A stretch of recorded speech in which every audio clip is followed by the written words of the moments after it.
નમસ્કાર વિદ્યાર્થી મિત્રો, કેમ છો? મજામાં ને? હું છું તરુણ કુમાર અને આપનું હાર્દિક સ્વાગત છે આપણી યુટ્યુબ ચેનલ સાયન્સ ટીવી ગુજરાતીમાં. મિત્રો, આજે આપણે ધોરણ 9 એની અંદર વિજ્ઞાન વિષયમાંથી જે પ્રકરણ 6 છે પેશીઓ, એનું વન શોર્ટ રિવિઝન જોવાના છે.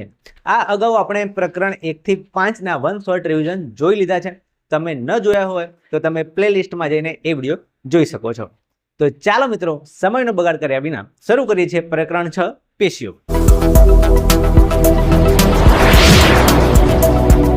પ્રકરણ 5 ની અંદર આપણે આપણા સજીવનો પાયાનો એકમ કોષ એની ચર્ચા કરી હતી.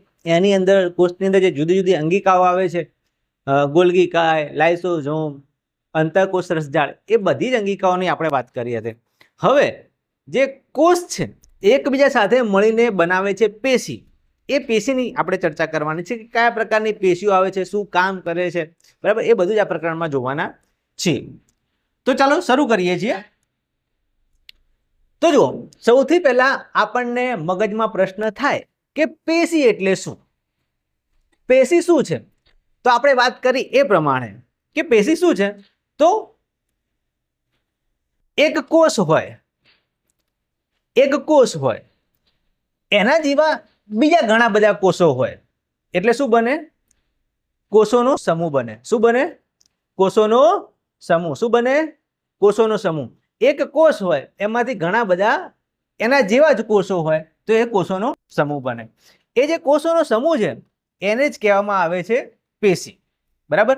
હવે આમાં કેવું હોય, તો આ જે પેશી છે એના બધા જ કોષો, એ બધા જ કોષોની સંરચના કેવી હશે? સમાન હશે. અને ઉત્પત્તિ એટલે કેવી રીતે ઉત્પન્ન થયા હશે, એ ઉત્પત્તિ અને રચના એમની સમાન હશે. અને આવા બધા કોષો ભેગા થઈને એક પેશી બનાવે કે જેની અંદર એ શું કરશે? નિશ્ચિત કાર્ય કરશે. બરાબર. નિશ્ચિત કાર્ય એટલે આ બધા કોષોનું એક કામ ફિક્સ હશે. કામ કે કાર્ય ફિક્સ હશે. ઉદાહરણ લઈએ, જેમ કે આ વનસ્પતિ કોષ છે. ઘણા બધા વનસ્પતિ કોષો ભેગા થયા અને એમને એક પેશી બનાવી પર્ણની અંદર. આ પર્ણ છે. પર્ણની અંદર જે કોષો છે એમને એક પેશી બનાવી અને એ સૂર્ય છે, સૂર્યમાંથી જે પ્રકાશના કિરણો આવે એનો ઉપયોગ કરીને એ એક કામ કરે છે. કયું કામ કરે છે? પ્રકાશ સંશ્લેષણ. બરાબર. તો આ જે પર્ણના કોષો છે, વનસ્પતિના કોષો છે, એ શું કરશે? સૂર્યપ્રકાશમાંથી જે સૂર્યપ્રકાશ છે એનો ઉપયોગ કરીને એક કામ કરશે, પ્રકાશ સંશ્લેષણ. અને પ્રકાશ સંશ્લેષણની ક્રિયાથી એ શું કરશે? પોતાનો ખોરાક બનાવશે. બરાબર. તો આ રીતે કોષો હોય, કોષોનો એક સમૂહ હોય કે જેની સંરચના અને ઉત્પત્તિ એટલે એ કોષો એક જેવા હોય અને જન્મ્યા હોય. બરાબર. એ જન્મની ક્રિયા પણ એક જેવી હોય એટલે કે ઉત્પત્તિ એક જેવી હોય અને એક ચોક્કસ કામ કરે તો એવા પેશી કોષોના સમૂહને પેશી કહે છે. આ યાદ રાખજો. જો હવે શ્રમ વિભાજન. ઘણા બધા સજીવો એવા હોય કે જેની અંદર અલગ અલગ પ્રકારના કોષો આવેલા હોય અને એ અલગ અલગ પ્રકારની પેશીઓ બનાવે અને એ અલગ અલગ પ્રકારના કામ કરે. જો, અને એ મોટા ભાગે કેવા હોય? બહુકોષી સજીવો હોય કે બહુકોષી સજીવોમાં ચોક્કસ કાર્યો એટલે વિશિષ્ટ કોષોના સમૂહ દ્વારા થાય છે. બરાબર. અને એની કાર્યક્ષમતા અત્યંત કાર્યક્ષમતાથી થાય છે, એટલે વધારે કાર્યક્ષમતાથી થાય છે. એટલે કે કહેવાનો મતલબ એમ છે કે બહુકોષી સજીવોની અંદર ચોક્કસ કામ કરવા માટે એ કોષોનો સમૂહ આવેલો હોય. બરાબર. અને એ ચોક્કસ કામ કરે. હું તમને એક ઉદાહરણ આપું. જેમ કે આપણે છીએ સજીવ. બરાબર. જેમ કે માણસની જ વાત કરીએ. માણસની અંદર જુદા જુદા પ્રકારના અંગો આવેલા હોય છે. બરાબર. હવે માની લો કે આપણી આંખ છે. આંખ છે એની અંદર પણ કોષો આવેલા હશે. આપણું આંતરડું છે, આંતરડાની અંદર પણ કોષો આવેલા હશે. આપણું હૃદય છે, હૃદયની અંદર પણ કોષો આવેલા હશે. પણ શું આ બધા કોષો એક જેવા હશે? ના, આ બધા કોષો એ અલગ અલગ પ્રકારના બની ગયા હશે અને એમને અલગ અલગ પ્રકારની પેશી બનાવેલી હશે અને એના આધારે એ અલગ અલગ પ્રકારનું કામ પણ કરશે. જેમ કે આંતરડાની અંદર જે કોષો હોય છે, બરાબર, એ પાચન ક્રિયા સાથે સંકળાયેલા છે, પાચનનું કામ કરવા માટે સ્પેશિયલાઇઝ થયેલા હોય છે. પણ હૃદય છે, હૃદયના કોષો અલગ હશે, એની અંદર જે સ્નાયુ હશે, સ્નાયુ પેશી, એના કોષો અલગ હશે, એ હૃદયને ધબકવાનું કામ કરશે. આંતરડાનું કામ અલગ છે, હૃદયનું કામ અલગ છે, એટલે એના કોષો પણ અલગ પ્રકારે બનેલા હોય છે, બરાબર. એટલે આ વસ્તુ યાદ રાખજો. ચલો, હવે મુખ્ય બે પેશીઓ આપણે ભણવાની છે, એ મોસ્ટ આઈએમપી છે. આ પ્રશ્ન ટીક કરી લેજો પહેલા તો, કે વનસ્પતિઓ વિરુદ્ધ પ્રાણીઓ, એમની અંદર કયા પ્રકારના કોષો આવેલા હોય છે અને એનો તફાવત શું છે, બરાબર. તો પહેલું તો વનસ્પતિઓ અને પ્રાણીઓ, એનો આપણે તફાવત જોઈ લઈએ કે કોને વનસ્પતિ કહેવાય, કોને પ્રાણી કહેવાય, એ શું કરે, શું ના કરે, બરાબર. પછી એમના કોષોની વાત કરીશું આપણે. તો જુઓ, પહેલા તો વનસ્પતિઓ, તો પ્રચલન. પ્રચલન એટલે હલનચલન કરવું, એક જગ્યાએથી બીજી જગ્યાએ જવું, એને પ્રચલન કહેવાય. શું વનસ્પતિઓ હલનચલન કરે છે, એક જગ્યાએથી બીજી જગ્યાએ ટ્રાન્સપોર્ટ થાય છે? ના. એટલે વનસ્પતિઓ છે એ સ્થિર અને સ્થાપિત હોય છે, એટલે પ્રચલન કરતી નથી. જ્યારે પ્રાણીઓ છે એ ખોરાક માટે, રહેઠાણ માટે સતત વિચરણ કરતા રહે છે, એટલે પ્રચલન કરે છે. એટલે આપણે આગળ વાત કરવાની છે કે પ્રાણી પેશી કેવી હોય, વનસ્પતિ પેશી કેવી હોય, પણ એની પહેલા પ્રાણીઓ અને વનસ્પતિઓ કેવા હોય, એને કેમ અલગ અલગ પ્રકારની પેશીની જરૂર પડે, એટલા માટે પહેલા આપણે પ્રાણીઓ અને વનસ્પતિઓનો તફાવત ભણવો જરૂરી છે. પછી બીજું છે ઉર્જા. વનસ્પતિને કેવી ઉર્જાની જરૂર પડે? વનસ્પતિને એકદમ ઓછી ઉર્જાની જરૂર પડે. કેમ? કારણ કે વનસ્પતિ એટલે કોઈ છોડ હોય, ઝાડ હોય, બરાબર, એ શું કરશે? એક જગ્યાએ ઊભું રહેશે.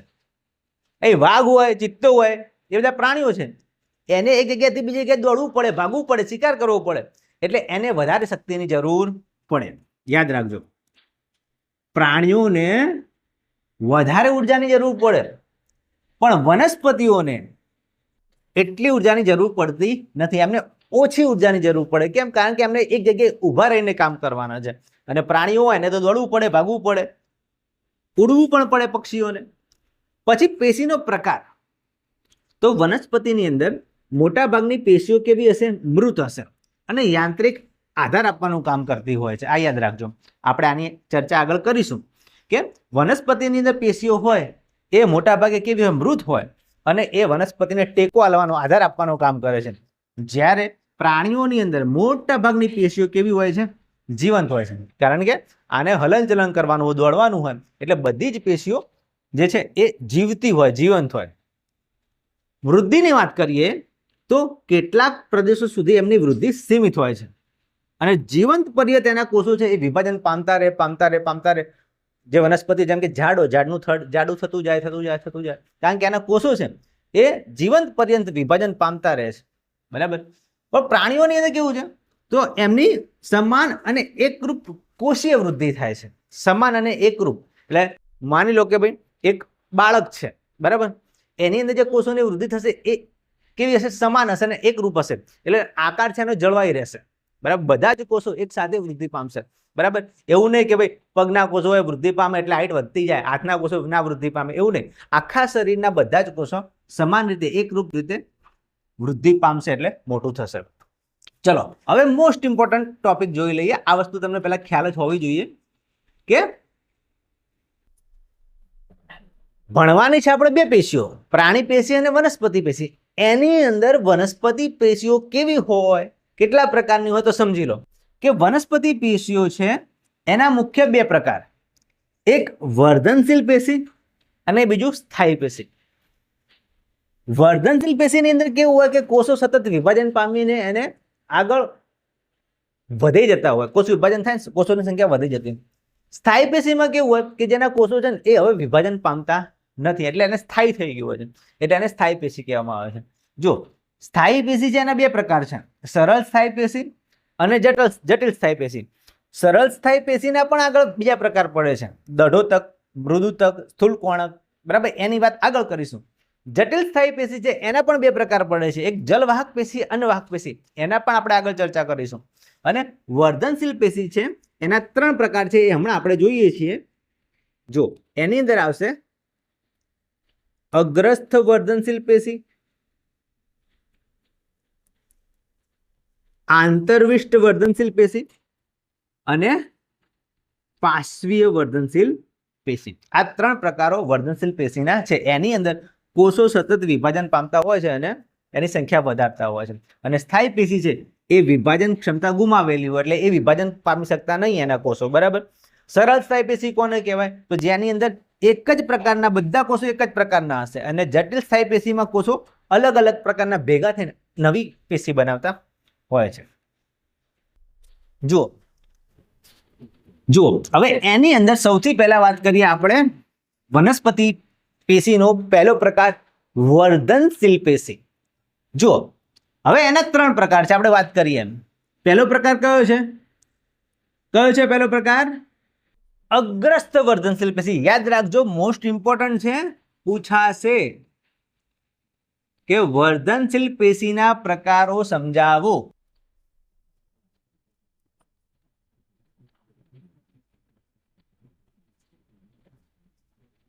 વર્ધનશીલ પેશીના પ્રકારો સમજાવો, બરાબર. એમાં તમારે આકૃતિ પણ દોરવી પડે. જુઓ પહેલો પ્રકાર છે અગ્રસ્ત વર્ધનશીલ પેશી. આપણે શીખી ગયા છીએ કે ભાઈ અગ્રસ્ત એટલે આગળની, ટોચની. તો કોને કહેવાય? તો મૂળ અને પ્રકાંડની ટોચના ભાગ ઉપર આ પેશી આવેલી હોય છે. પહેલી વસ્તુ આ યાદ રાખવાની. ક્યાં આવેલા હોય? કે જે વનસ્પતિની પ્રકાંડની ટોચનો ભાગ, એટલે એને શું કહેવાશે? પ્રરોહાગ્ર. પ્રકાંડની ટોચનો ભાગ એને કહેવાશે પ્રરોહાગ્ર. એના ઉપર આવેલું હોય છે. અને મૂળની ટોચનો જે ભાગ છે જેને કહેવાય છે મૂલાગ્ર, એની ટોચે આ અગ્રસ્ત વર્ધનશીલ પેશી આવેલી હોય છે. બીજું એનું મુખ્ય કામ શું છે? યાદ રાખજો, લંબાઈમાં વધારો કરે. જે પ્રકાંડ હોય એની ટોચના ભાગના જે કોષો હોય એ કોષોની વૃદ્ધિ થાય એટલે પ્રકાંડ ધીમે ધીમે ધીમે મોટું થાય, એટલે લંબાઈમાં વધારો કરે છે. જેમ કે આ ટોચનો ભાગ છે, બરાબર, અહીંયા આ અગ્રસ્ત વર્ધનશીલ પેશી આવેલી હશે, અહીંયા મૂળનો જે ટોચનો ભાગ છે ત્યાં પણ આવેલી હશે. બીજું આંતરવિષ્ટ વર્ધનશીલ પેશી. હવે આંતરવિષ્ટ વર્ધનશીલ પેશી ક્યાં આવેલી હોય? યાદ રાખજો, પર્ણોના તળિયે. એટલે આ જે પર્ણ હોય એનો નીચેનો જે દંડી જેવો ભાગ હોય, બરાબર, અહીંયા ગાંઠ જેવું જ હોય, ગાંઠની ઉપરનો ભાગ, બરાબર, એટલે પર્ણની તળિયેનો ભાગ.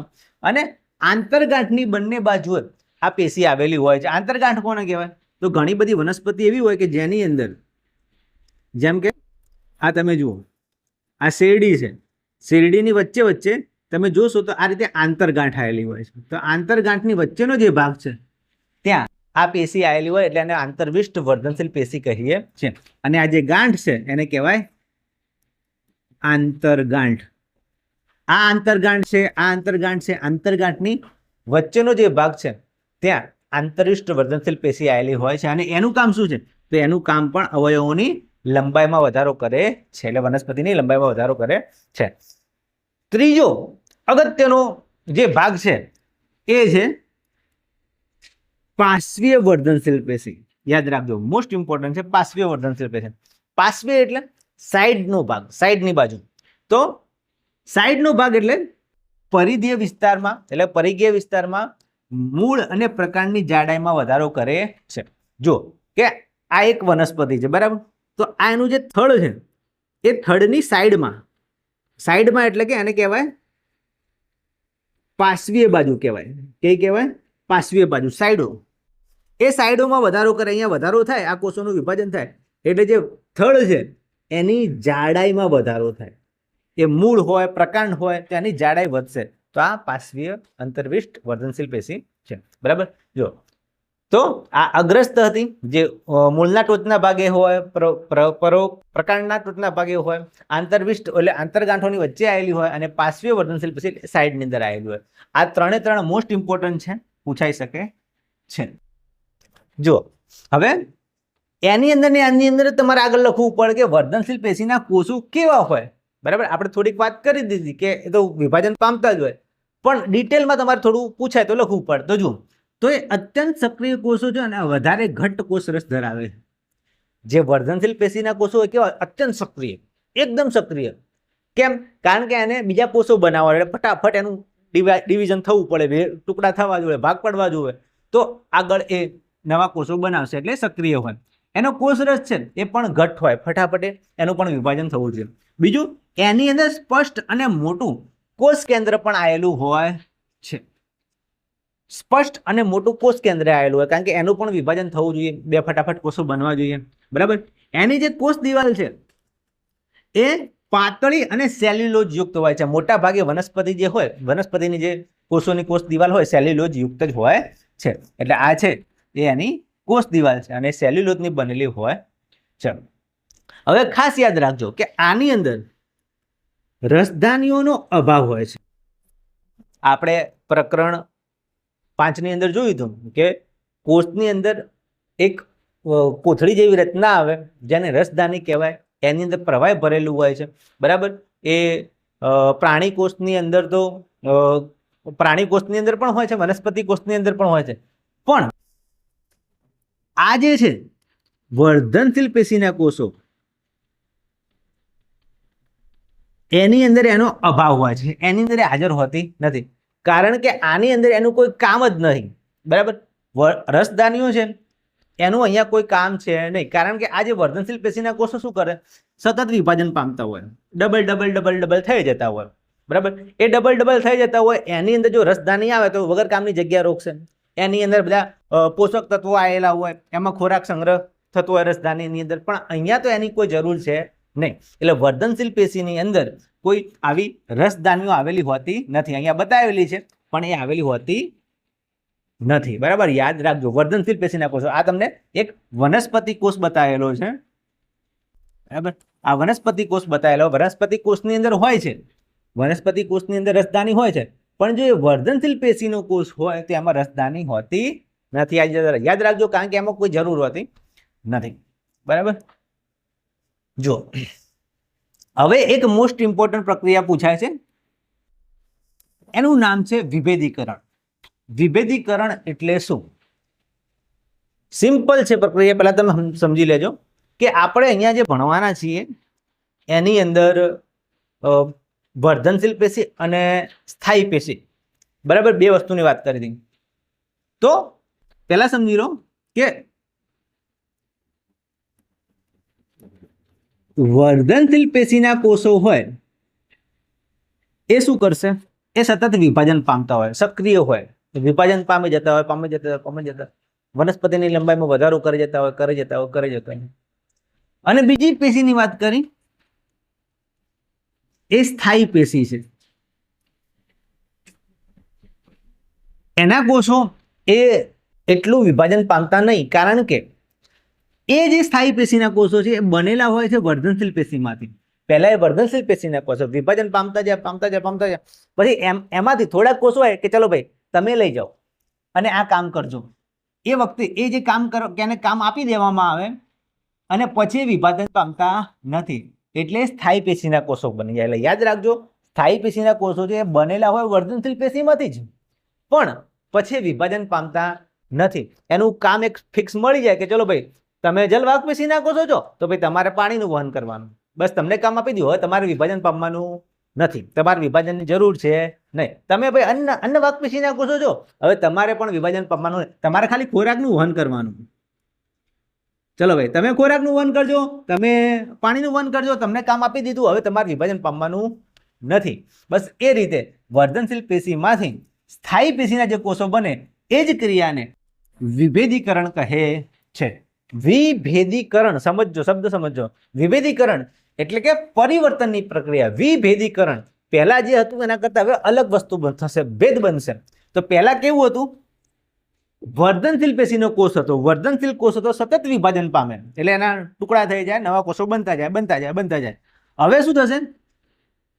એ વિભાજન થવાની ક્ષમતા ગુમાવી દે છે, એટલે હવે એ વિભાજન થઈ શકશે નહીં, એના પોતાના ટુકડા થઈ શકશે નહીં, અને એક ચોક્કસ પ્રકારના કોષો બનાવી દેશે. ચલો એક આ બને, એક આ પ્રકારના બને, એક આ પ્રકારના બને, અને એ હવે વિભાજન પામી શકવાના નથી, વિભાજન થવાનું નહીં એમનું. એટલે એ કેવા કહેવાશે? કેવા કેવા હશે? સ્થાયી પેશીના કોષો, બરાબર. એમનું વિભાજન થશે નહીં. આમાંથી આ બની જશે, આમાંથી આવો વિભેદ થયો, અલગ પડ્યા, બરાબર. એટલે આ પ્રક્રિયાને વિભેદીકરણ પ્રક્રિયા કહે છે. પણ મોસ્ટ ઇમ્પોર્ટન્ટ એની વ્યાખ્યા યાદ રાખજો. પૂછાઈ શકે કે વિભેદીકરણ એટલે શું? ઇમ્પોર્ટન્ટ, બરાબર. વિભેદીકરણ એટલે શું? તો કોષો દ્વારા, વ્યાખ્યા આ રીતે તૈયાર કરવાની, કોષો દ્વારા વિશિષ્ટ કાર્ય કરવા માટે સ્થાયી આકાર, કદ અને કાર્ય પ્રાપ્ત કરવાની ક્રિયાને વિભેદીકરણ કહે છે. એટલે પહેલા એક કોષ હોય એ વર્ધનશીલ પેશીનો કોષ હોય, બરાબર. પણ એ કોષ દ્વારા, બરાબર, એ કોષને એક વિશિષ્ટ કાર્ય આપી દેવામાં આવે અને એ કોષ હવે સ્થાયી બની જાય. કઈ રીતે? આકારથી, કદથી અને કાર્યથી. હવે એનો આકાર ફિક્સ થઈ જશે, એનું કદ ફિક્સ થઈ જશે, એનું કામ ફિક્સ થઈ જશે, બરાબર. હવે એને વિભાજન પામવાનું થતું નથી. તો વર્ધનશીલ પેશીના કોષોમાંથી આ રીતે સ્થાયી કદ અને આકાર પ્રાપ્ત કરવાની જ ક્રિયાને વિભેદીકરણ કહે છે. આ વસ્તુ યાદ રાખજો, ઇમ્પોર્ટન્ટ છે, તૈયાર કરી દેજો. તો જો વાત કરીએ આપણે કે વર્ધનશીલ પેશીના કોષો છે એ સતત વિભાજન પામતા રહેશે. એના 3 પ્રકાર છે: અગ્રસ્થ, આંતરવિષ્ઠ અને પાર્શ્વીય વર્ધનશીલ પેશી. જો એ વર્ધનશીલ પેશીના કોષો છે એ કોઈ કામ લઈ લે કે ચલો ભાઈ મને કામ આપી દો, હવે હું આ જ કામ કરીશ, હવે હું વિભાજન નહીં પામું, બરાબર, તો એ સ્થાયી પેશીના કોષો બની જશે. તો સ્થાયી પેશીની અંદર આપણે 2 પ્રકારો ભણવાના છે, એક સરળ સ્થાયી પેશી અને એક જટિલ સ્થાયી પેશી. તો એમાંથી પહેલું છે સરળ સ્થાયી પેશી. સરળ સ્થાયી પેશીના પણ બીજા પ્રકારો છે, બરાબર, જેમ કે મૃદુતક, દઢોતક, સ્થૂલકોણક. ચલો એની વાત કરીએ. એમાં સૌથી પહેલો પ્રકાર છે સરળ સ્થાયી પેશીનો, એ મૃદુતક પેશી. તો જુઓ, હવે મૃદુતક પેશીના કોષો કેવા હોય? તો આ છે મૃદુતક પેશીના કોષો. તમે જુઓ કે એની અંદર મોટો આંતરકોષીય અવકાશ આવેલો હોય, એટલે કોષો વચ્ચે જગ્યા હોય. જેમ કે તમને અહીંયા બતાવું છું, આ એક કોષ છે, આ બીજો કોષ છે, આ ત્રીજો કોષ છે, આ ચોથો કોષ છે.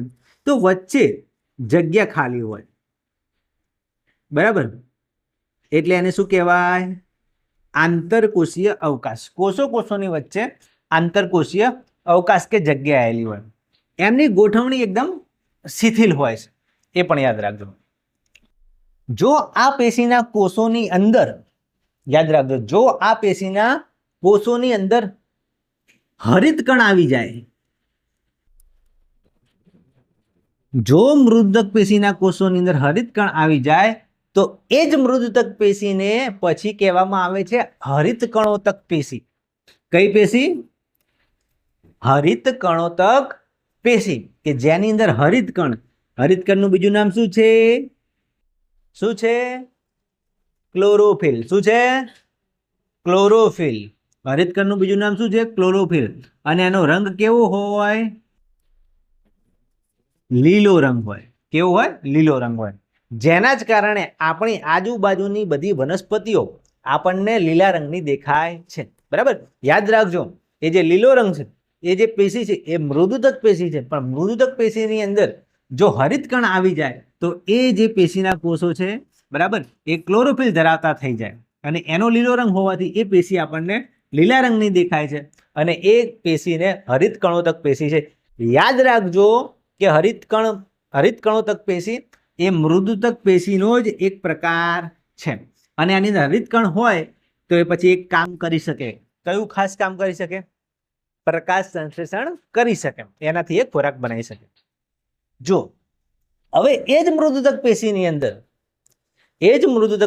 જો હરિતકણ હોય તો એ હરિતકણોતક પેશી કહેવાય.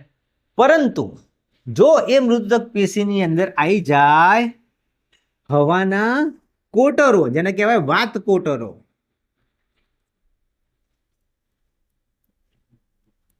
તમે કહેશો સાહેબ વાત કોટરો એટલે શું? વાત કોટરો એટલે હવાના કોટરો.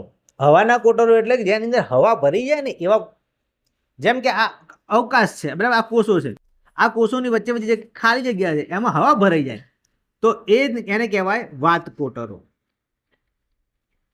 આ વાતકોટરો નાના પણ હોય, મોટા પણ હોય, બરાબર. એ વાતકોટરો જો મૃદુતક પેશીની અંદર આવી રીતે હવા ભરાઈ જાય તો એને કહેવામાં આવે પછી વાયુતક પેશી. કઈ પેશી કહેવાશે? કઈ પેશી કહેવાશે? વાયુતક પેશી. જો હરિતકણ આવે તો હરિતકણોતક પેશી, અને જો વાયુ કોટરો આવી જાય, વાતકોટરો આવે તો વાયુતક પેશી કહેવાશે.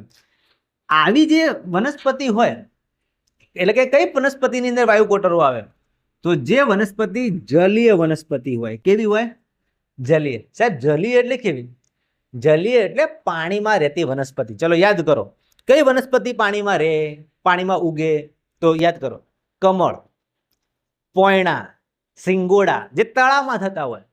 તળાવની અંદર જે થતી હોય વનસ્પતિ એને જલીય વનસ્પતિ કહેવાય. એની અંદર મૃદુતક પેશીની અંદર હવાના કોટરો આવેલા હોય. તમે જોયું હોય તો જે કમળના પાંદડા હોય, સિંગોડાના પાંદડા હોય, એ તળાવની અંદર ઉપર તરતા હોય. કેમ તરતા હોય? કારણ કે એની અંદર, એ પર્ણોની અંદર પણ વાતકોટરો કે હવાના કોટરો આવેલા હોય છે, અને એનાથી એ તરવા માટે એને તારક બળ આપે છે. એટલે કમળ હોય એ તળાવની બહાર આમ ઉગેલું હોય છે, બરાબર, બહાર આવેલું હોય છે. તો આ હતી મૃદુતક પેશી, બરાબર. યાદ રાખજો, એનું એક કામ પણ છે કે મૃદુતક પેશી છે એ ખોરાકનો સંગ્રહ અને આધાર આપવાનું પણ કામ કરે છે, બરાબર. ખોરાકનો સંગ્રહ અને આધાર આપવાનું પણ કામ કરે છે, એટલે ઘણી વખત એને આધારોતક પેશી પણ કહેવાય છે. ચલો હવે સરળ સ્થાયી પેશીનો બીજો અગત્યનો પ્રકાર કયો છે રે? સ્થૂલ કોણક પેશી. સ્થૂલ કોણક પેશી, સ્થૂલ કોણક પેશી યાદ કરી લેજો કે એની અંદર જે કોષો હોય, બરાબર, એ તો આમ ખૂણાવાળા તો હોય. અહીંયા અલગથી દોરું છું હું,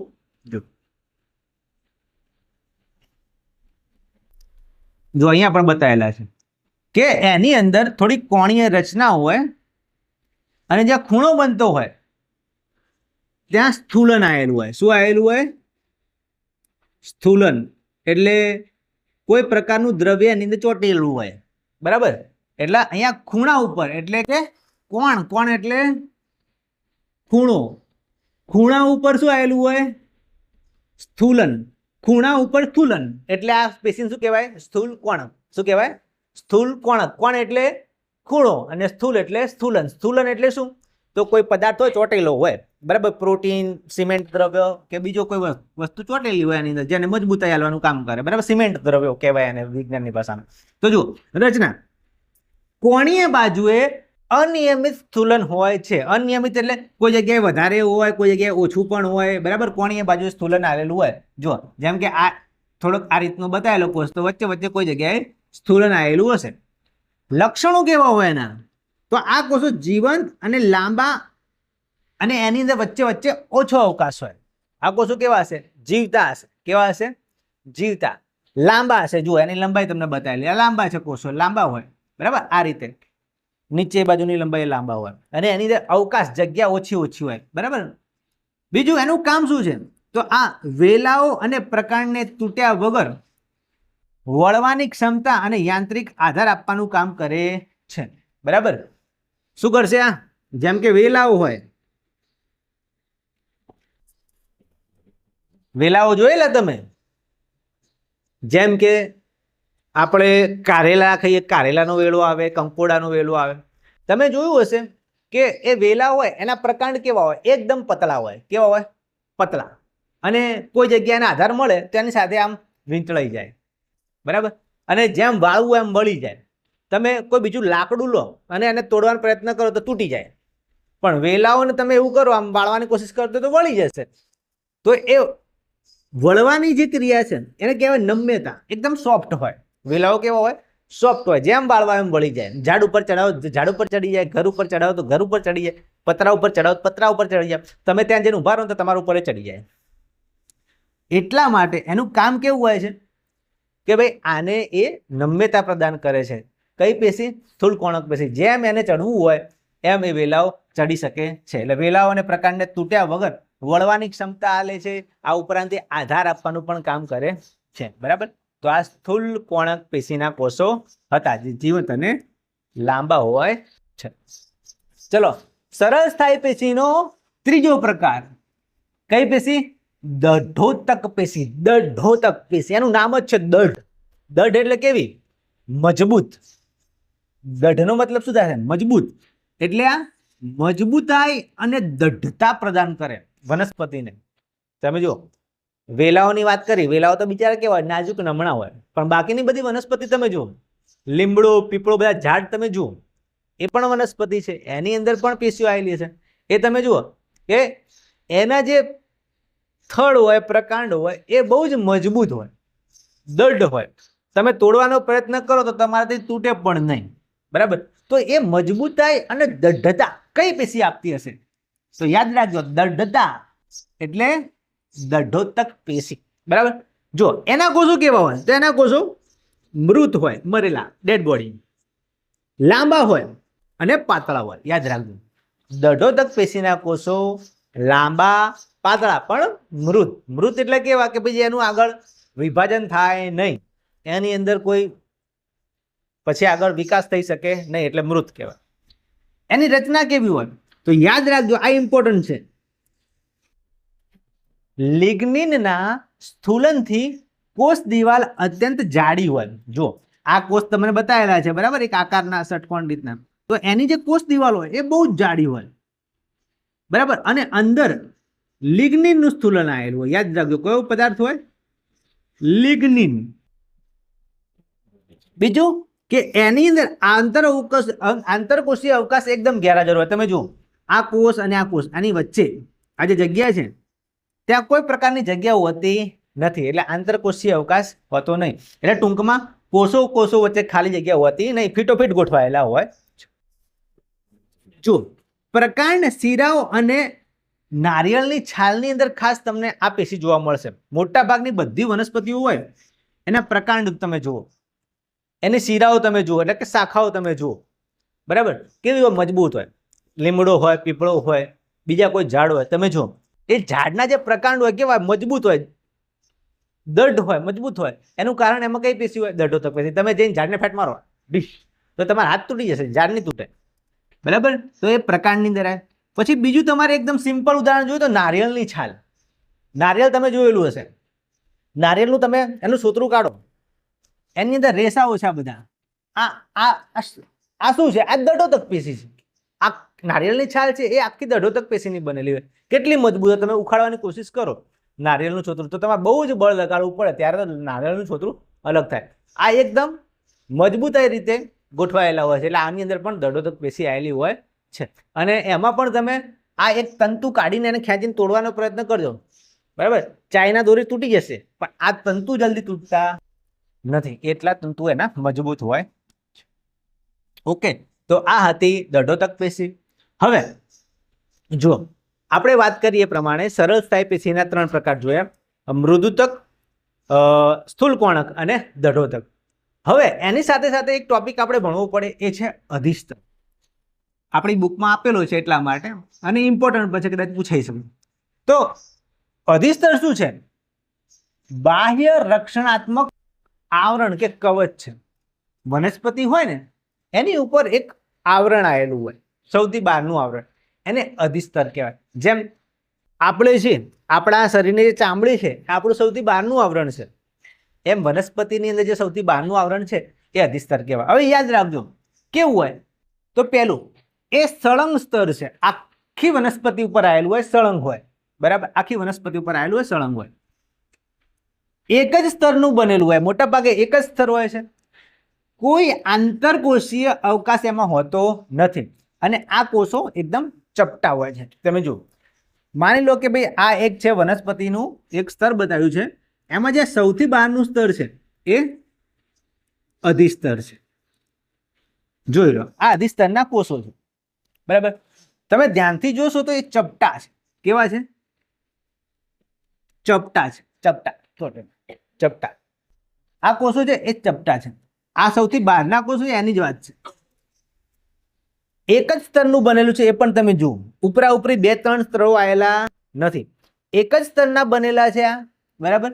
એમાં તમે ધ્યાનથી જોશો તો કોષો વચ્ચે કોઈ ખાલી જગ્યાએ નહીં, આંતરકોષીય અવકાશ પણ આ કોષો વચ્ચે છે નહીં, અને કોષો એકદમ ચપટા છે, એક જ સ્તરમાં આવેલા છે, વચ્ચે વચ્ચે કોઈ જગ્યા છે નહીં અને ચપટા છે, બરાબર. આ બહારનું સ્તર છે એટલે અધિસ્તર કહેવાય. હવે તમે જુઓ કે ઘણી વખત એમાં ક્યુટિકલ અથવા ક્યુટિન નામના પદાર્થનું પણ ઉપર લેયર લગાવેલું હોય, પોલિશ કરેલી હોય. એમ તમે કોઈ નવી વસ્તુ હોય એના પર પોલિશ કરેલી હોય મસ્ત શાઇનિંગ વાળી, એમ અહીંયા પણ એક કુદરતી રીતે પોલિશ કરેલી હોય છે, એના ઉપર એક દ્રવ્ય હોય છે, એનું નામ યાદ રાખજો, ઇમ્પોર્ટન્ટ છે, 1 માર્ક્સમાં પૂછાઈ શકે.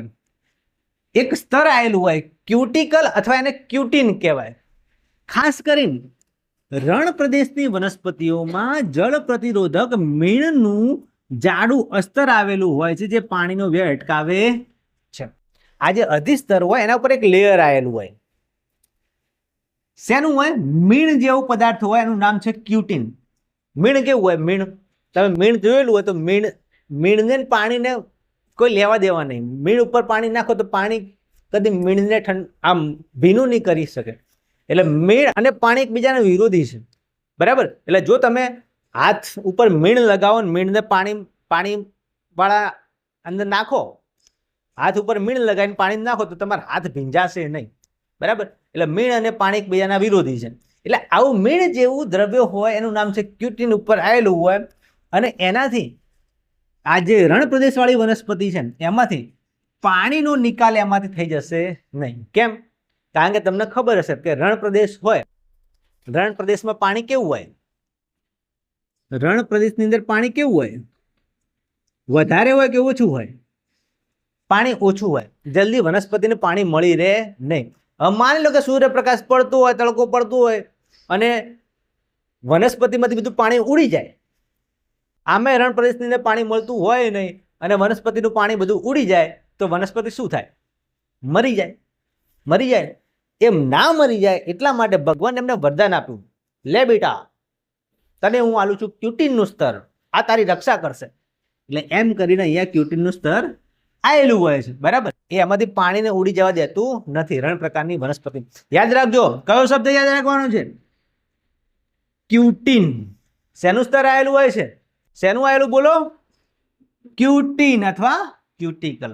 કઈ વનસ્પતિઓમાં? રણ પ્રદેશની વનસ્પતિઓ. બીજું, મૂળના રોમ લાંબા પ્રવર્ધ જે પાણીના શોષણ માટે સપાટીનું ક્ષેત્રફળ વધારે છે. જો એવી વનસ્પતિઓની અંદર મૂળ આવેલું હોય, આ રીતે મૂળ આવેલું હોય તો એ મૂળના જે કોષો છે એ પણ અધિસ્તરના કોષો કહેવાય, બરાબર. જેમ મૂળની ચામડી હોય, બરાબર, એ મૂળના જે છે કોષો છે સૌથી બહારના એ પણ અધિસ્તરના કોષો કહેવાશે.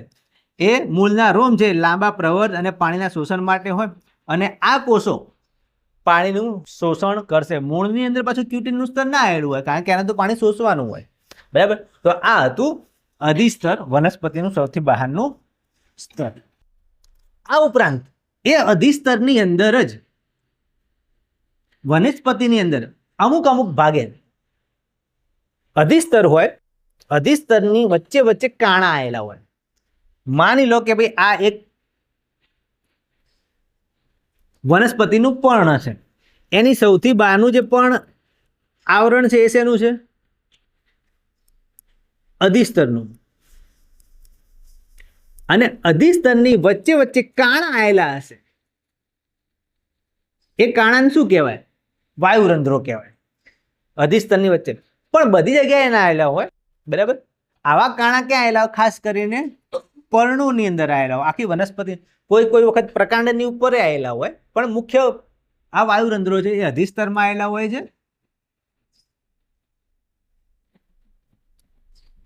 અને એમાં પણ પર્ણોની અંદર ખાસ આવેલા હોય છે. કેવા હોય? તો આવા હોય. જુઓ, આ તમને એક વાયુરંધ્ર બતાવેલું છે, એને પર્ણરંધ્ર પણ કહેવાય. યાદ રાખજો, એને વાયુરંધ્ર પણ કહેવાય અથવા તો પર્ણરંધ્ર એટલે છિદ્ર કહેવાય, બરાબર. હવે જો એની રચના તો ધ્યાનથી તમે જોશો ને તો તમને અહીંયા 2 મૂત્રપિંડ આકારના 2 કોષો જોવા મળશે. દેખાય છે? દેખાય છે ભાઈ? 2 કોષો જોવા મળશે. આ 2 કોષો છે એને કહેવાય રક્ષક કોષો. કયા કોષો કહેવાશે? બંને કોષોને રક્ષક કોષો.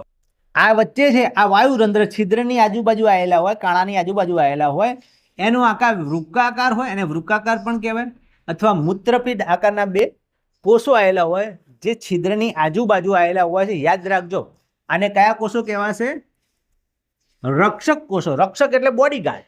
આ રક્ષા કરશે. જેમ દરવાજા ઉપર બે ચોકિયાત ઉભા રાખ્યા હોય ને બંદૂક લઈને કે ચલો ભાઈ અમે રક્ષક છીએ, સૈનિકો, બોડીગાર્ડ, હોમગાર્ડ, એમ આ છિદ્ર છે એની રક્ષા કરવા વાળા બે કોષો આવેલા છે ગેટ ઉપર, તો આને કહેવાશે રક્ષક કોષો. યાદ રાખજો, એનો આકાર કેવો હોય છે? વૃક્કાકાર અથવા મૂત્રપિંડ આકારનો આકાર હોય, છિદ્રની આજુબાજુ આવેલા હોય છે. બરાબર. ચલો હવે આ વાયુરંધ્ર કે પર્ણરંધ્રનું કામ શું છે? કેમ આલેલા ભગવાને? શું કામ? તો જુઓ, મુખ્ય કામ છે એનું બાષ્પોત્સર્જન કરવાનું. શું કામ છે? મુખ્ય કામ એનું કામ શું છે? શું કામ છે એમનું? બાષ્પોત્સર્જન કરવાનું. તો બાષ્પ રૂપે વધારાનું પાણી ગુમાવવાની ક્રિયા કરે છે. પર્ણની અંદર તમને ખબર હોય કે ભાઈ પર્ણની અંદર વનસ્પતિનું પાંદડું હોય, પ્રકાશ સંશ્લેષણની ક્રિયા કરે. પ્રકાશ સંશ્લેષણની ક્રિયા કરે એટલે એની અંદર પાણી ઉત્પન્ન થાય. એ પાણી આની અંદરથી થઈને વનસ્પતિની બહાર જઈ શકશે. બરાબર. હવે તમે બહાર આમ બતાવું તો આમ બતાવો, આમ બતાવું તો આમ બતાવો. આપણે ધારો કે વનસ્પતિની અંદર ઊભા છીએ તો પાણી તમે એનાથી બહાર કાઢો, આમાંથી ભાઈને બહાર જશે, અથવા અંદર બહાર ગણો તો આમ બહાર આવશે. ટૂંકમાં આ વાયુરંધ્રો બાષ્પોત્સર્જનની ક્રિયા વડે પાણી એટલે H2O ને વનસ્પતિની બહાર મોકલે છે. બીજું, આ વનસ્પતિ જે હોય એ તમને ખબર છે, વનસ્પતિ આપણને કયું વાયુ આપે? કડ. કયો વાયુ આપે વનસ્પતિ આપણને? ઓક્સિજન. એટલે આ છિદ્રમાંથી એ ઓક્સિજન વાયુ બહાર આવશે. એની અંદર બન્યો હોય ઓક્સિજન વાયુ, એ આ છિદ્રથી બહાર આવશે. અને વનસ્પતિ કયો વાયુ લે? કયો વાયુ લે? Carbon dioxide. તો એ કાર્બન ડાયોક્સાઇડ અંદર જશે આ કાણા. બરાબર. એમ સમજો કે આ વાયુરંધ્ર શું છે? વનસ્પતિનું નાક છે. શું છે? વાયુરંધ્ર એટલે શું? વનસ્પતિનું નાક. આનાથી ઓક્સિજન બહાર આવશે, કાર્બન ડાયોક્સાઇડ અંદર જશે. આ ક્રિયાને શું કહેવાય? ઓક્સિજન બહાર આવો, કાર્બન ડાયોક્સાઇડ અંદર જવું, એને કહેવાય વાયુઓનું વિનિમય, અથવા બીજા શબ્દોમાં કહેવાય વાત વિનિમય. વાત વિનિમય એટલે સાહેબ, વિનિમય એટલે આદાન પ્રદાન કરવું, લેવું. લે તું મને હાલ, હું તને હાલું. એટલે આ વનસ્પતિ એમ કહેશે, લ્યો હું તમને ઓક્સિજન આલું, તમે મને કાર્બન ડાયોક્સાઇડ આલો. લ્યો હું તમને આપું, તમે આપો. એને કહેવાય વાત વિનિમય, એટલે વાયુઓનું વિનિમય. પ્રકાશ સંશ્લેષણ અને શ્વસન માટે વાતાવરણના આ વાયુઓ એટલે કે કાર્બન ડાયોક્સાઇડ અને CO2 ની આપલે થાય છે. બરાબર. કાર્બન ડાયોક્સાઇડ અને CO2 ની આપલે થાય છે, પણ વનસ્પતિનું કામ શું છે? એની અંદર કામ શું છે?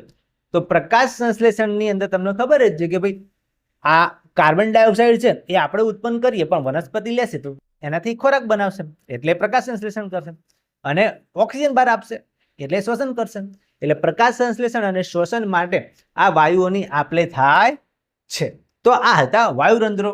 યાદ રાખજો, પરીક્ષાની અંદર ખાલી ટૂંક નોંધ પૂછાય કે વાયુરંધ્રો આકૃતિ દોરીને સમજાવો, તો આકૃતિ દોરવાની, આ બધા થોડા મુદ્દા લખી દેવાના. ચલો, હજુ પણ અધિસ્તર વાળો ટોપિક ચાલી રહ્યો છે, એટલે કન્ફ્યુઝ ના થતા. પરિપક્વ રક્ષણ ત્વચા અને છાલ. તો જો અધિસ્તરની જ વાત છે, જો અધિસ્તરની અંદર વાયુરંધ્રો હોય, અધિસ્તરની જ વાત છે કે વનસ્પતિ હોય, બરાબર. એની અંદર વનસ્પતિની અંદર સૌથી બહારનું સ્તર છે એ આપણે વાત કરી એ પ્રમાણે કે એની અંદર શું આવેલું હોય છે? અધિસ્તર આવેલું હોય છે, એટલે સૌથી બહારનું સ્તર. હવે જો એ વનસ્પતિ જવાન હોય, કેવી હોય? જવાન. મારું નામ આવ્યું તરુણ સર. તરુણ એટલે એ જવાન હોય, બરાબર. તો એ પ્રકાંડની વાત, જો વનસ્પતિ છે એ પ્રકાંડ હોય, સોરી, વનસ્પતિ જવાન હોય, તો એનું જે પ્રકાંડ છે તરુણ હોય. કેવું હોય? તરુણ હોય, બરાબર. એની અંદર અધિસ્તર આ પ્રકારનું હોય, પણ જો એ વનસ્પતિ ગંડી થઈ જાય, મતલબ ઘરડી થઈ જાય, બહુ વર્ષો જૂની થઈ જાય, તો તમે જુઓ કે હવે એનું પ્રકાંડ આવું થઈ જાય, ખળબચડું, તિરાડો પડી જાય એના ઉપર. આ વૃદ્ધિ પામેલા વૃક્ષનું પ્રકાંડ છે. આ વનસ્પતિ જવાન હોય ત્યારે અને આ ઘરડી થઈ જાય, વૃદ્ધ થઈ જાય, વૃદ્ધ થઈ જાય ત્યારે આનું પ્રકાંડ આવું થઈ જાય. પહેલા આવું હોય, પછી આવું થઈ જાય. બરાબર? તો આ વૃદ્ધિ પામેલું પ્રકાંડ છે. પણ આ શું બતાવે તમને? સૌથી બહારની બાજુ શું બતાવે છે? આ શું છે? અધિસ્તર છે. શું છે? અધિસ્તર. આ શું છે? આ પણ અધિસ્તર છે. બરાબર? તો જુઓ, જ્યાં આ જે કોષો છે એ હવે કેવા બનશે? મૃત કોષો બની જશે. મૃત કોષો બની જશે. એની અંદર વચ્ચે વચ્ચે કોઈ પ્રકારની ખાલી જગ્યા નહીં હોય, એટલે આંતરકોષીય અવકાશ નહીં હોય. કોષો એકદમ ફિટમ ફિટ ગોઠવાયેલા હશે. બરાબર? હવે એક વસ્તુ ઇમ્પોર્ટન્ટ યાદ રાખજો, શબ્દ સુબેરિન. કયો શબ્દ કહું છું? સુબેરિન. ફરીથી બોલો, સુબેરિન. આ પૂછાઈ શકે એક માર્ક્સની અંદર. એક પદાર્થ આની અંદર આવેલો હોય સુબેરિન, અધિસ્તરની ઉપર, જેમ આપણે ક્યુટીનની વાત કરી હતી એના જેવો જ. આ સુબેરિન રસાયણ એ છાલને હવા અને પાણી માટે અપ્રવેશશીલ બનાવે છે. આના ઉપર છે ને સુબેરિનનું સ્તર આવેલું હોય. સુબેરિનનું સ્તર આવેલું હોય અધિસ્તરની અંદર જ. શું આવેલું હોય? બોલો. સુબેરિન. એ શું કરશે? એની અંદર બહારથી પાણીને જવા દેશે નહીં. પાણીને નહીં જવા દે અને હવાને પણ જવા દેશે નહીં. હવાને જવું હોય તો ખાલી એક જ રસ્તો છે. કયો રસ્તો? કયો રસ્તો? વાયુરંધ્ર. વાયુરંધ્ર વડે અંદર જવું હોય તો જવા મળશે. બાકી આ અધિસ્તર ઉપર એક સુબેરિનનું લેયર આવેલું હોય, એ અંદર હવાને નહીં જવા દે, પાણીને નહીં જવા દે. કેમ? વિચાર કરજો. હવાને પાણીને કેમ અંદર ના જવા દે? શું કારણ? કારણ કે જો હવા પાણી અંદર ઘૂસી જાય વગર કામનું, તો પછી એ ભાગ શું થવા માંડશે? સડવા માંડશે. શું થશે? સડવા માંડશે અને નુકસાન પહોંચાડશે. એટલે સુબેરિન છે એની અંદર જવા દેશે નહીં. ઓકે?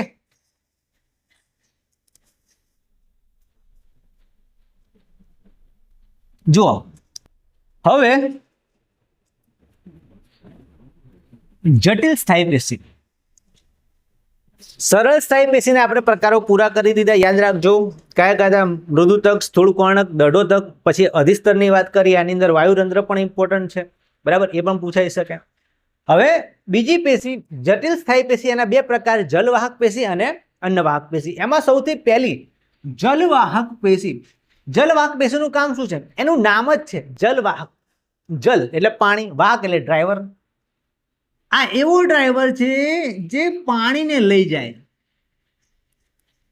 પાણીને લઈ જવા વાળો ડ્રાઈવર એટલે વાહક. પાણીને લઈ જવા વાળો ડ્રાઈવર કોણ? જલવાહક. જો એક પેશી હોય કે જે પાણીને લઈ જાય વનસ્પતિની અંદર, ઉપર નીચે આગે પીછે, એ કહેવાય જલવાહક. ચલો એનું કામ સમજી લઈએ. પહેલા એનું કાર્ય શું છે? મુખ્ય કામ શું છે જલવાહક પેશીનું? તો યાદ રાખજો, મોસ્ટ ઇમ્પોર્ટન્ટ છે આ પ્રશ્ન. Most important. જલવાહક પેશીની ટૂંકનોટ પૂછાઈ શકે, અથવા તો જલવાહક અને અન્નવાહકનો તફાવત પૂછાઈ શકે. જોઈ લો. કાર્ય: પાણી અને ખનિજ ક્ષારોને મૂળથી પર્ણ સુધી, એટલે કે ઉર્ધ્વ વહન, અપવર્ડ ટ્રાન્સપોર્ટ મોટા ભાગના આ મૃત કોષો કરતા હોય છે. બરાબર? જલવાહક પેશીનું કામ શું છે? કે જમીનમાંથી પાણી ખેંચશે, પાણીને વનસ્પતિ ઉપર લઈ જશે. આ છે જલવાહક પેશી. બરાબર? આખું થળ બતાવેલું તમને, વનસ્પતિનું પ્રકાર બતાવેલું છે, પણ વચ્ચેનો જે ભાગ છે આ બધી કઈ પેશી છે? આ જલવાહક પેશી છે. બરાબર? મોટા ભાગે વચ્ચેના ભાગ હોય. એના કોષો કેવા હોય? મૃત હોય. એ યાદ રાખજો. બરાબર? મુખ્ય કામ શું છે? કે પાણીનું નીચેથી ઉપર લઈ જશે. મૂળ ખેંચશે પાણીને અને વનસ્પતિને ઉપર લઈ જશે. ઉપર એટલે ઉર્ધ્વ વહન કરશે. કોનું? પાણીનું. બીજું તમને ખબર છે કે ભાઈ પાણી છે જમીનની અંદર હોય, એટલું પાણી ના હોય. પાણીની સાથે સાથે શું હોય? ખનિજ ક્ષારો હોય. ખનિજ ક્ષારો એટલે પોષક તત્વો હોય. વનસ્પતિને પોષક તત્વોની જરૂર હોય, તો એ પાણી છે એ સાથે સાથે ખનિજ ક્ષારો પણ મૂળથી પ્રકાંડ સુધી અને પછી પર્ણ સુધી લઈ જશે. આ કામ કરે છે જલવાહક પેશી. હવે ઇમ્પોર્ટન્ટ, જલવાહક પેશીની અંદર તમારે 4 મુખ્ય ભાગો એના ભણવાના છે, યાદ રાખવાના છે. જલવાહિનીકી, જલવાહિની, જલવાહક મૃદુતક અને જલવાહક તંતુઓ. 4 મોસ્ટ ઇમ્પોર્ટન્ટ વસ્તુ તમારે યાદ રાખવી જ પડશે. એના નામ યાદ કરી લેજો. જલવાહિનીકી, જલવાહિની, જલવાહક મૃદુતક, જલવાહક તંતુઓ. જલવાહિની કેવી હોય તો જુઓ આ રીતની હોય, નલિકાકાર હોય, એની દિવાલ જાડી હોય. આ નલિકાકાર હોય, દિવાલ જાડી હોય. જલવાહિની કેવી હોય? એક સળંગ નળી જેવી રચના હોય, આની અંદર નળી જેવી રચના આવેલી હોય સળંગ, જેને જલવાહિની કહેવાય. બરાબર, આ ચાર વસ્તુ એક સાથે હોય, જોઈન્ટ થયેલી. બરાબર. બીજું જલવાહક મૃદુતક એકમાત્ર જીવંત ઘટક છે અને ખોરાકનો સંગ્રહ કરે છે. યાદ રાખજો, જલવાહક મૃદુતકની અંદર આ જલવાહક મૃદુતક છે, એનું મુખ્ય કામ શું છે? ખોરાકનો સંગ્રહ કરશે. આ ખોરાકનો સંગ્રહ કરશે અને આ બધા મૃત કોષો હોય છે. આ મૃત કોષો છે, આના જલવાહિનીના મૃત કોષો, જલવાહિનીના મૃત કોષો, આના પણ મૃત કોષો હોય છે. ખાલી આના જે કોષો હોય એ જીવતા હોય છે. બરાબર, જલવાહક મૃદુતકના કોષો થોડા જીવંત હોય છે. હવે જુઓ છેલ્લો ભાગ, જલવાહક તંતુઓ. તો એ શું કામ કરશે? તો યાંત્રિક આધાર આપવાનું કામ કરશે. શું કામ કરશે? યાંત્રિક આધાર આપવાનું કામ કરશે જલવાહક તંતુઓ. એટલે એ સપોર્ટિંગ સિસ્ટમ છે, આની અંદર આવેલા હોય છે. તો જલવાહિની, જલવાહિની, બરાબર, જલવાહક મૃદુતક અને જલવાહક તંતુઓ એ જલવાહિનીનો ભાગ છે, જલવાહક પેશીનો ભાગ છે. બરાબર, અને એનું કામ છે પાણી અને ખનિજ ક્ષારોનું વહન કરીને ઉપર સુધી પહોંચાડવાનું. તો આ હતી જલવાહક પેશી. ચાલો હવે જોઈએ બીજી જટિલ સ્થાયી પેશી, અને એ છે અન્નવાહક પેશી. જુઓ, જલવાહક પેશી છે એ પાણીનું વહન કરશે જમીનમાંથી પર્ણ સુધી. બરાબર, જમીનમાંથી પ્રકાંડથી લઈને પર્ણ સુધી. હવે અન્નવાહક પેશી, અન્ન એટલે શું? ખોરાક, એટલે કે ફૂડ. વાહક એટલે શું? ડ્રાઈવર. અન્નવાહક ખોરાક લઈને જવા વાળો. કોણ? ઝોમેટો વાળો. ઝોમેટો કે સ્વિગી. ઝોમેટો વાળો, સ્વિગી વાળો, જે ખોરાક લઈ જાય અને તમારા સુધી ખોરાકનું વહન કરે. જેમ આપણા ઘરે ઝોમેટો અને સ્વિગી વાળો હોમ ડિલિવરી કરે, પિઝા લાવે, હોટલનું મસ્ત મસ્ત જમવાનું લાવે, એ રીતે વનસ્પતિને પણ ખોરાક એટલે ફૂડની જરૂર હોય. બરાબર, ઝોમેટો સ્વિગી વાળા બધાના ઘેર સુધી પહોંચી જાય, પણ વનસ્પતિના પર્ણો સુધી નહીં પહોંચી શકતા. એટલે ભગવાને ત્યાં ફૂડ ડિલિવરી કરવા માટે આપેલી છે એક વાહક પેશી, અને એનું નામ છે અન્નવાહક પેશી. તો જુઓ, અન્નવાહક પેશી પર્ણોથી ખોરાકનું વહન વનસ્પતિના વિવિધ ભાગો સુધી બંને દિશામાં, એટલે બાય ડાયરેક્શનલ કરે છે. મોટા ભાગના કોષો જીવંત હોય છે. જુઓ, અન્નવાહક પેશી મુખ્ય કામ શું છે? ફૂડ ડિલિવરી કરવાનું, ખોરાક પહોંચાડવાનું. ક્યાંથી ક્યાં સુધી? તો પહેલા તો આપણને પ્રશ્ન થાય કે વનસ્પતિની અંદર ખોરાક કઈ જગ્યાએ ઉત્પન્ન થાય? આપણા ઘરે ખોરાક ક્યાં ઉત્પન્ન થાય? રસોડામાં. આપણા ઘરે ખોરાક ક્યાં બને? ખાવાનું ક્યાં બને? જમવાનું ક્યાં બને? ક્યાં બને? રસોડામાં બને. વનસ્પતિની અંદર ખોરાક ક્યાં બને? ખાવાનું ક્યાં બને? ક્યાં બને? પર્ણોમાં. ક્યાં બને? પર્ણોમાં. તમે 7મા 8મા ધોરણમાં ભણ્યા હોય તો તમને ખ્યાલ આવશે કે પર્ણોને વનસ્પતિનું રસોડું કહેવામાં આવે છે. વનસ્પતિનું રસોડું કયું? બોલો, વનસ્પતિનું રસોડું કયું? પર્ણો. ત્યાં શું બનશે? ખોરાક બનશે. આ ખોરાક વનસ્પતિના જુદા જુદા અંગો સુધી પહોંચવા જોઈએ. એટલે પર્ણમાં ખોરાક બન્યો, એ ખોરાક પ્રકાંડ સુધી જવું જોઈએ, મૂળ સુધી જવું જોઈએ, વનસ્પતિના કોષે કોષ સુધી ખોરાક જવો જોઈએ. તો આ ફૂડ ડિલિવરી કોણ કરશે? અન્નવાહક પેશી કરશે. તો યાદ રાખજો, અન્નવાહક પેશીનું મુખ્ય કામ શું છે? તો પર્ણોમાં ખોરાક બને છે, એ ખોરાકનું વહન વનસ્પતિના વિવિધ ભાગો સુધી કરવાનું કરે છે. બાય ડાયરેક્શનલ, એટલે કે બંને દિશામાં. બંને દિશામાં એટલે તો આ અન્નવાહક પેશી છે. બરાબર, ખોરાકનું વહન નીચે પણ થાય, ઉપર પણ થાય, બંને બાજુ થાય. ઉપર એટલે અહીંયા વનસ્પતિનું પર્ણ છે. બરાબર, માની લો અહીંયા પર્ણ છે, સમજી લેજો. આ રહ્યું પાંદડું, વનસ્પતિ ઊભી તડકામાં, તડકો પડ્યો, સૂર્યપ્રકાશ પડ્યો, ખોરાક બનાવ્યો પણ ઉપર બીજી ડાળી છે, તો આ ખોરાકના કણોને ઉપર સુધી લઈ જાય કે ના લઈ જાય? ઉપર સુધી પણ લઈ જાય. અને નીચે મૂળ છે, મૂળને પણ ખોરાકની જરૂર હોય તો એ ખોરાક નીચે પણ લઈ જાય. બરાબર, બંને કામ કરશે. કોણ કરશે? અન્નવાહક પેશી. બરાબર, આ છે અન્નવાહક પેશી. અન્નવાહક પેશીની અંદર 4 ઘટકો છે, એને પણ યાદ રાખજો. બરાબર, એટલે આમ તો વધારે હોય પણ તમારી બુકમાં આપણે ધોરણ 9 પ્રમાણે 4 આપેલા છે. પહેલું કયું? ચાલની નલિકા. કઈ નલિકા? ચાલની નલિકા. તમે સાહેબ ચાલની નલિકા, ચાલણી નલિકા, તો આનું કામ એ ચાલણી જેવું જ છે. એની અંદર કાણા વાળી દીવાલ આવેલી હોય છે, જેને ચાલની પટ્ટિકા કહેવાય છે. ચાલની પટ્ટિકા. આની અંદર વચ્ચે અહીંયા કાણા વાળી ચાળણી આવેલી હોય. તમે લોટ ચાળતા હોય, ઘઉં ચાળતા હોય, ચોખા ચાળતા હોય, એમાં કાણા વાળા ચાળણી આવે. ચાળણી એને આપણે શું? એ ચાળણી. અને જે ચાલની પટ્ટિકા આવે, વચ્ચે કાણા આવેલા હોય, છિદ્રો આવેલા હોય. આ ઉપરાંત એની કોષ દિવાલ પણ છિદ્રિષ્ટ હોય અને નલિકાકાર રચના હોય. આ બધી નળીઓ જ છે, પાઇપો જ છે બધી, એટલે એની રચના બધા નલિકાકાર જ આવશે. બીજું યાદ રાખજો, સાથી કોષો આવેલા હોય છે, કમ્પેનિયન સેલ, સપોર્ટ કરતા, મદદ કરતા. જેમ તમારો ભાઈબંધ તમારો કમ્પેનિયન કહેવાય, મિત્ર કહેવાય, તમારો સપોર્ટ કરે બધી વાતની અંદર. તમે કોઈ કાંડ કરો તો તમારો ભાઈબંધ એમાં સપોર્ટ કરે, માર ખાવાની અંદર સપોર્ટ કરે. એમ વનસ્પતિના અન્નવાહક પેશીની અંદર સાથી કોષો, સપોર્ટિવ કોષો પણ આવેલા હોય, કમ્પેનિયન કોષો આવેલા હોય. ચાલની નલિકાને મદદ કરતા જીવંત કોષો. આ એવા કોષો છે કે પેલી ચાલની નલિકા હોય ને, ખાસ કરીને એને જ મદદ કરે. ચાલની નલિકો હોય ને એને ના કરે, ચાલની નલિકાને જ મદદ કરે.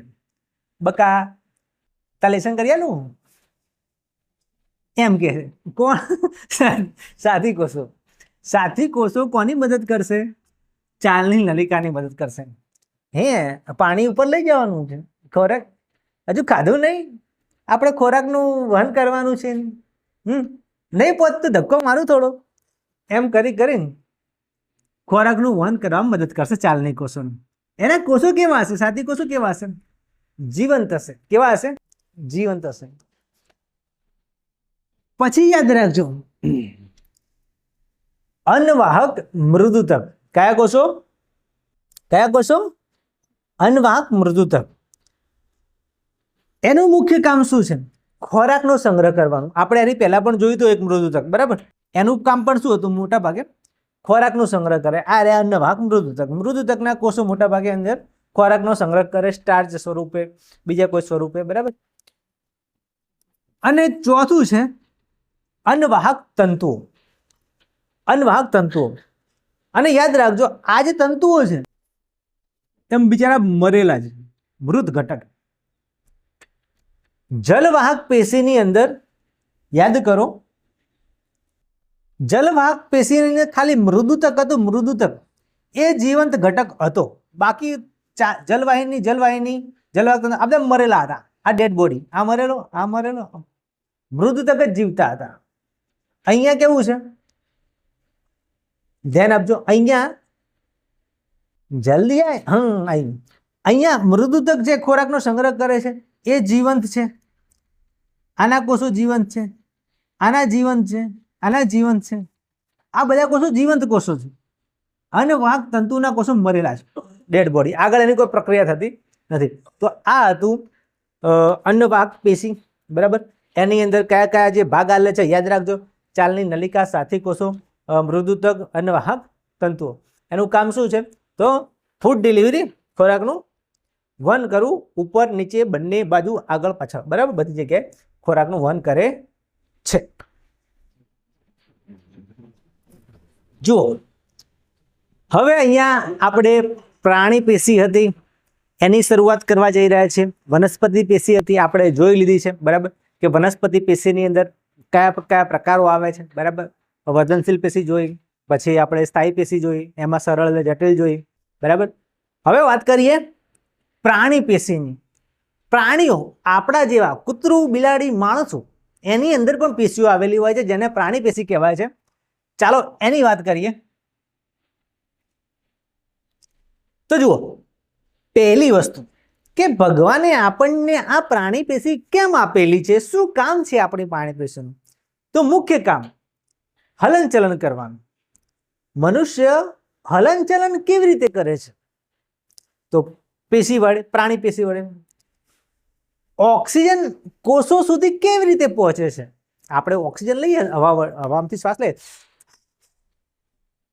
તો એ ઓક્સિજન શરીરના ફેફસા સુધી, પછી જુદા જુદા અંગો સુધી કેવી રીતે પહોંચે છે? તો એની અંદર પણ પ્રાણી પેશી જરૂરી છે. આ કાર્યો માટે આપણા શરીરમાં વિશિષ્ટ કોષોના સમૂહ આવેલા હોય છે, જેને પેશીઓ કહેવામાં આવે છે. આ ઉપરાંત આપણે પ્રાણીઓ છીએ એટલે આ પેશીઓને પ્રાણી પેશી કહેવામાં આવે છે. ટૂંકમાં સજીવ હોય, સજીવની અંદર બધી જ ક્રિયાઓ માટે જુદા જુદા કોષોના સમૂહ આવેલા હોય, જેને પેશીઓ કહેવાય, અને એ બધી જ પેશીઓ કહેવાશે પ્રાણી પેશીઓ.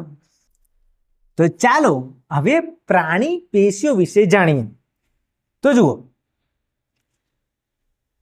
આપણે જે પ્રાણી પેશીઓ ભણવાની છે, અભ્યાસ કરવાનો છે, એની અંદર આવશે અધિચ્છદીય પેશી, જે રક્ષણાત્મક આવરણ છે. આપણા શરીરની આજુબાજુ આવેલી અધિચ્છદીય પેશી એ રક્ષણાત્મક આવરણ છે, બહારની બાજુ અને અંદરની બાજુ પણ. પછી બીજી આપણે પેશી ભણીશું એ છે સંયોજક પેશી, જે જોડાણ અને વહનનું કામ કરે છે, ઘણી બધી વસ્તુને જોડશે. સ્નાયુ પેશી, જે આપણે હાથ પગ હલનચલન કરાવીએ છીએ એના માટે આવશે સ્નાયુ પેશી. અને ચોથો પ્રકાર આવશે ચેતા પેશી, જે સંદેશા વ્યવહાર અને નિયંત્રણ માટે, જે આપણા મગજની સાથે સંકળાયેલી છે અને આખા શરીરની અંદર બધા કોષો સુધી ચેતનાને પહોંચાડે છે, એ ચેતા પેશી. ઓકે, આ પેશીઓ આપણે અભ્યાસ કરવાનો છે. તો એમાં સૌથી પહેલી યાદ રાખજો, કઈ પેશી? અધિચ્છદીય પેશી. કઈ પેશી? અધિચ્છદીય પેશી, જે આપણા શરીરનું કવચ છે. શું છે? કવચ છે, આર્મર. જેમ યુદ્ધ લડવા જાય યોદ્ધાઓ એટલે કવચ પહેરીને જાય, આવરણ પહેરીને જાય, બરાબર? એ આપણા શરીરનું અધિચ્છદીય પેશી એક કવચ છે. પણ યાદ રાખજો, આ કવચ તલવાર વડે આપણી રક્ષા નહીં કરો. જુઓ, હવે સૌથી પહેલું કે આ સળંગ આવરણ છે. કેવું આવરણ છે? સળંગ આવરણ છે. કોષો ચુસ્ત રીતે સતત જોડાઈને સળંગ સ્તર બનાવે છે. જો જેમ કે આપણી ચામડી છે, ચામડીના કોષો કેવા છે? એકબીજા સાથે જોઈન્ટ થયેલા છે. જો આ રીતે આ કોષ કોષ કોષ કોષ કોષ કોષ, કોઈ જગ્યાએ ખાલી જગ્યા છે? આપણો કોઈ જગ્યાએ ખાલી જગ્યા છે? હે, અંદર કઈ મારી જતું રહે ના. કોષો એકદમ ફીટોફીટ ગોઠવાયેલા છે, સળંગ છે. કેવા છે? સળંગ આવરણ છે. આખું આવરણ છે એ કેવું છે? સળંગ આવરણ છે. આખું સળંગ છે, કોષો ગોઠવાયેલા. બીજું, પારગમ્યતા, પદાર્થોના આદાન પ્રદાનમાં પસંદગીમાન પ્રવેશશીલ પટલ તરીકે કામ કરે છે. આ કેવું છે? પસંદગીમાન પ્રવેશશીલ પટલ જેવું. એટલે એની ઈચ્છા હોય એને અંદર જવા દેશે, અને એની ઈચ્છા ના હોય એને નહીં જવા દે. કોને જવા દેવું, કોને ના જવાનું, એ બધી ઈચ્છા એની, બરાબર? એટલે પદાર્થોનું આદાન પ્રદાન. તું આ અંદર જા, ટ્રાફિક પોલીસ જેવું. તું આ બાજુ જા, તો આ બાજુ જા. એટલે આ ટ્રાફિક પોલીસ જેવું કામ કરશે. આંતરકોષીય અવકાશનો અભાવ, કોષો વચ્ચે સિમેન્ટ દ્રવ્ય ખૂબ જ ઓછી માત્રામાં. જો પહેલા વાત કરીએ એમ કે આ જે કોષો છે, કોષો વચ્ચે જગ્યા જ હોતી નહીં, બરાબર? એકદમ ફીટોફીટ ગોઠવાયેલા આ રીતે. જો આ કોષ છે, આ બીજો કોષ છે, આ ત્રીજો કોષ છે, આ ચોથો કોષ છે, વચ્ચે જગ્યા જ નહીં. એટલે આંતરકોષીય અવકાશ હોતો નહીં. અવકાશ ના હોય તો વચ્ચે પેલું જે સિમેન્ટ દ્રવ્ય હોય ને, સિમેન્ટ દ્રવ્ય પણ ઓછું અથવા એ પણ ના હોય, ખૂબ ઓછી માત્રામાં જોડાયેલું હોય, બરાબર? અને યાદ રાખજો કે એક કોષીય આધાર કલા નીચેની પેશીથી અલગ કરતો રેસામાં પડદો છે.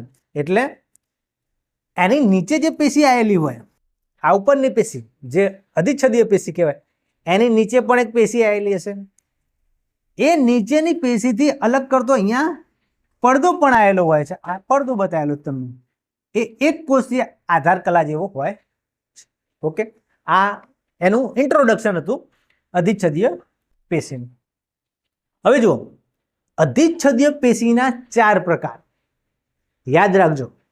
અત્યારે આપણે કઈ પેશી ભણી રહ્યા છીએ? વનસ્પતિ પેશી કે પ્રાણી પેશી? બોલો, કઈ પેશી? પ્રાણી પેશી. પ્રાણી પેશીની અંદર કઈ પહેલી પેશી ભણી રહ્યા છીએ? અધિચ્છદીય પેશી. કઈ પેશી? કઈ પેશી ભણી રહ્યા છીએ? અધિચ્છદીય પેશી. અધિચ્છદીય પેશી. અધિચ્છદીય પેશીના કેટલા પ્રકાર? 4 પ્રકાર. કયા કયા? તો જુઓ, પહેલું સરળ લાદીછમ અધિચ્છદ, સ્તુત લાદીછમ અધિચ્છદ, સ્તંભાકાર કે પક્ષમલ અધિચ્છદ અને ઘનાકાર અધિચ્છદ. હવે જુઓ, આ નામ ભારે ભારે છે પણ ઇઝીલી યાદ રહી જશે એટલે ચિંતા કરતા નહીં. પહેલું તમે જુઓ, સરળ લાદીછમ અધિચ્છદ. લાદીછમ એટલે લાદી, આપણા ફ્લોરમાં લાદી લગાવેલી હોય નીચે એવી લાદી. તમે જુઓ કોષો કેવી રીતે ગોઠવાયેલા છે. આ લાદીઓ ગોઠવી હોય એ રીતે જ નહીં ગોઠવાયેલા.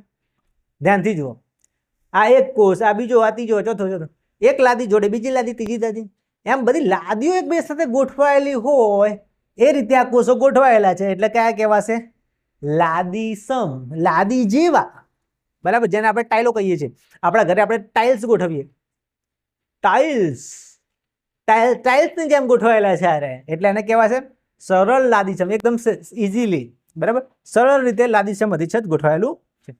આવા કોષો ક્યાં આવેલા હોય? રુધિર વાહિનીઓ અને ફેફસાના વાયુ કોષ્ઠોની અંદર. આ યાદ રાખજો, લાદીસમ અધિચ્છદના કોષો ક્યાં આવેલા હોય? રુધિર વાહિનીઓ. આપણી જે નસો હોય, નસો, જુઓ, આ આપણી એક નસ છે જે લોહી લઈ જવાનું કામ કરતી હોય, એના જે કોષો હશે, બરાબર, આ રીતે આ રીતે ગોઠવાયેલા હશે, બરાબર, અંદર એક આખી નળીકાર રચના બનાવે. અને ફેફસાના વાયુ કોષ્ઠો, જે ફેફસાની નળીની છેલ્લી નળી હોય એમાં ત્યાં દ્રાક્ષના ઝુમખા જેવા આવેલા હોય વાયુ કોષ્ઠો, એની દિવાલ પણ આ લાદીસમ અધિચ્છદ જેવી હોય છે, યાદ રાખજો. ઓકે, ચલો પછી આ જુઓ, એવું જ છે, એને કહેવાય સ્તુત લાદીછમ. સ્તુત લાદીછમ એટલે જો ઉપર તો લાદીસમ જ છે, આના જેવું જ છે, સેમ સેમ, પણ એનું એક લેયર હોય, બીજું લેયર, ત્રીજું લેયર, ચોથું લેયર, પાંચમું લેયર, એમ ઘણા બધા લેયર હોય ને, તો આ જ લાદીછમને કહેવાય સ્તુત લાદીછમ અધિચ્છદ. બરાબર, એના જેવું જ છે લાદીછમ, પણ એક લેયર હોય લાદીઓનું, બીજું, ત્રીજું, ચોથું, પાંચમું, બરાબર. આવું ક્યાં આવેલું હોય? તો ત્વચા ઘસારાથી બચવા અનેક સ્તરો આવેલા. જેમ કે આપણે ત્વચા છે, એ ત્વચાના ઘસારાથી બચવા માટે ત્વચાની અંદર આ રીતનું આલેલું હોય, એક લેયર, બીજું લેયર, ત્રીજું લેયર, ચોથું લેયર. વિચાર કરો કે આવું એક જ લેયર હોય ઉપર, અને આપણે આમ ઘસીએ તો પહેલું તો ચોપડી જ ઉપરથી ઉખડી જાય, એક જ લેયર વાળું હોય તો. એટલા માટે ઘણા બધા લેયર આલેલા હોય ત્વચાની અંદર, બરાબર. તો આ લાદીછમ, સ્તુત લાદીછમ અધિચ્છદ. પછી જુઓ, પક્ષમલ અધિચ્છદ કે સ્તંભાકાર. હવે આનો આકાર જુઓ, કોના જેવો છે? સ્તંભ. સ્તંભ એટલે, સ્તંભ એટલે શું કહેવાય? સ્તંભ એટલે થાંભલો. સ્તંભ એટલે થાંભલો. થાંભલા જેવું લાંબો લાંબો હોય આનો કોષ. તો જો આ બધા લાંબા લાંબા થાંભલા મૂકેલા છે એટલા માટે એને કહેવાય સ્તંભાકાર અધિચ્છદ. એના ઉપરાંત તમે ઉપર જુઓ, માથામાં ચોટીઓ આલેલી બધી, આ સ્તંભ, એના ઉપર ચોટીઓ બધી. આ ચોટીઓ એટલે શું? એ વાળ હોય. શું હોય? વાળ. એટલે એને કહેવાય પક્ષમો. શું કહેવાય? પક્ષમો. તો થાંભલા જેવા કોષો હોય, એના ઉપર ચોટીઓ આલેલી હોય, તો એને વાળ કે પક્ષમો કહેવાય. એટલે એને પક્ષમલ અધિચ્છદ પણ કહેવાય. ક્યાં આવેલું હોય આવું? તો આંતરડાનું અધિચ્છદ અને શ્વાસનળી. શ્વાસનળીની અંદર તો હોય જ. જો આપણા નાકની અંદર છે, ખબર છે, નાકની દિવાલની અંદર વાળ આલેલા હોય, બરાબર. એ આગળ જાઓ ને એટલે આવું પક્ષમલ અધિચ્છદ બની જાય, આગળ જતા શ્વાસનળીની અંદર.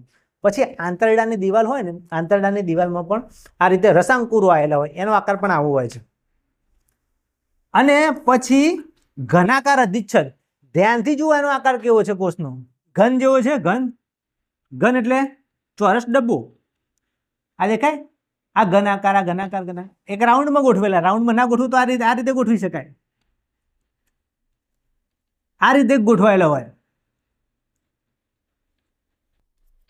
તો આ જે બનશે આને શું કહેવાશે? ઘનાકાર અધિચ્છદ. ને આ કોષો ક્યાં આવેલા હોય?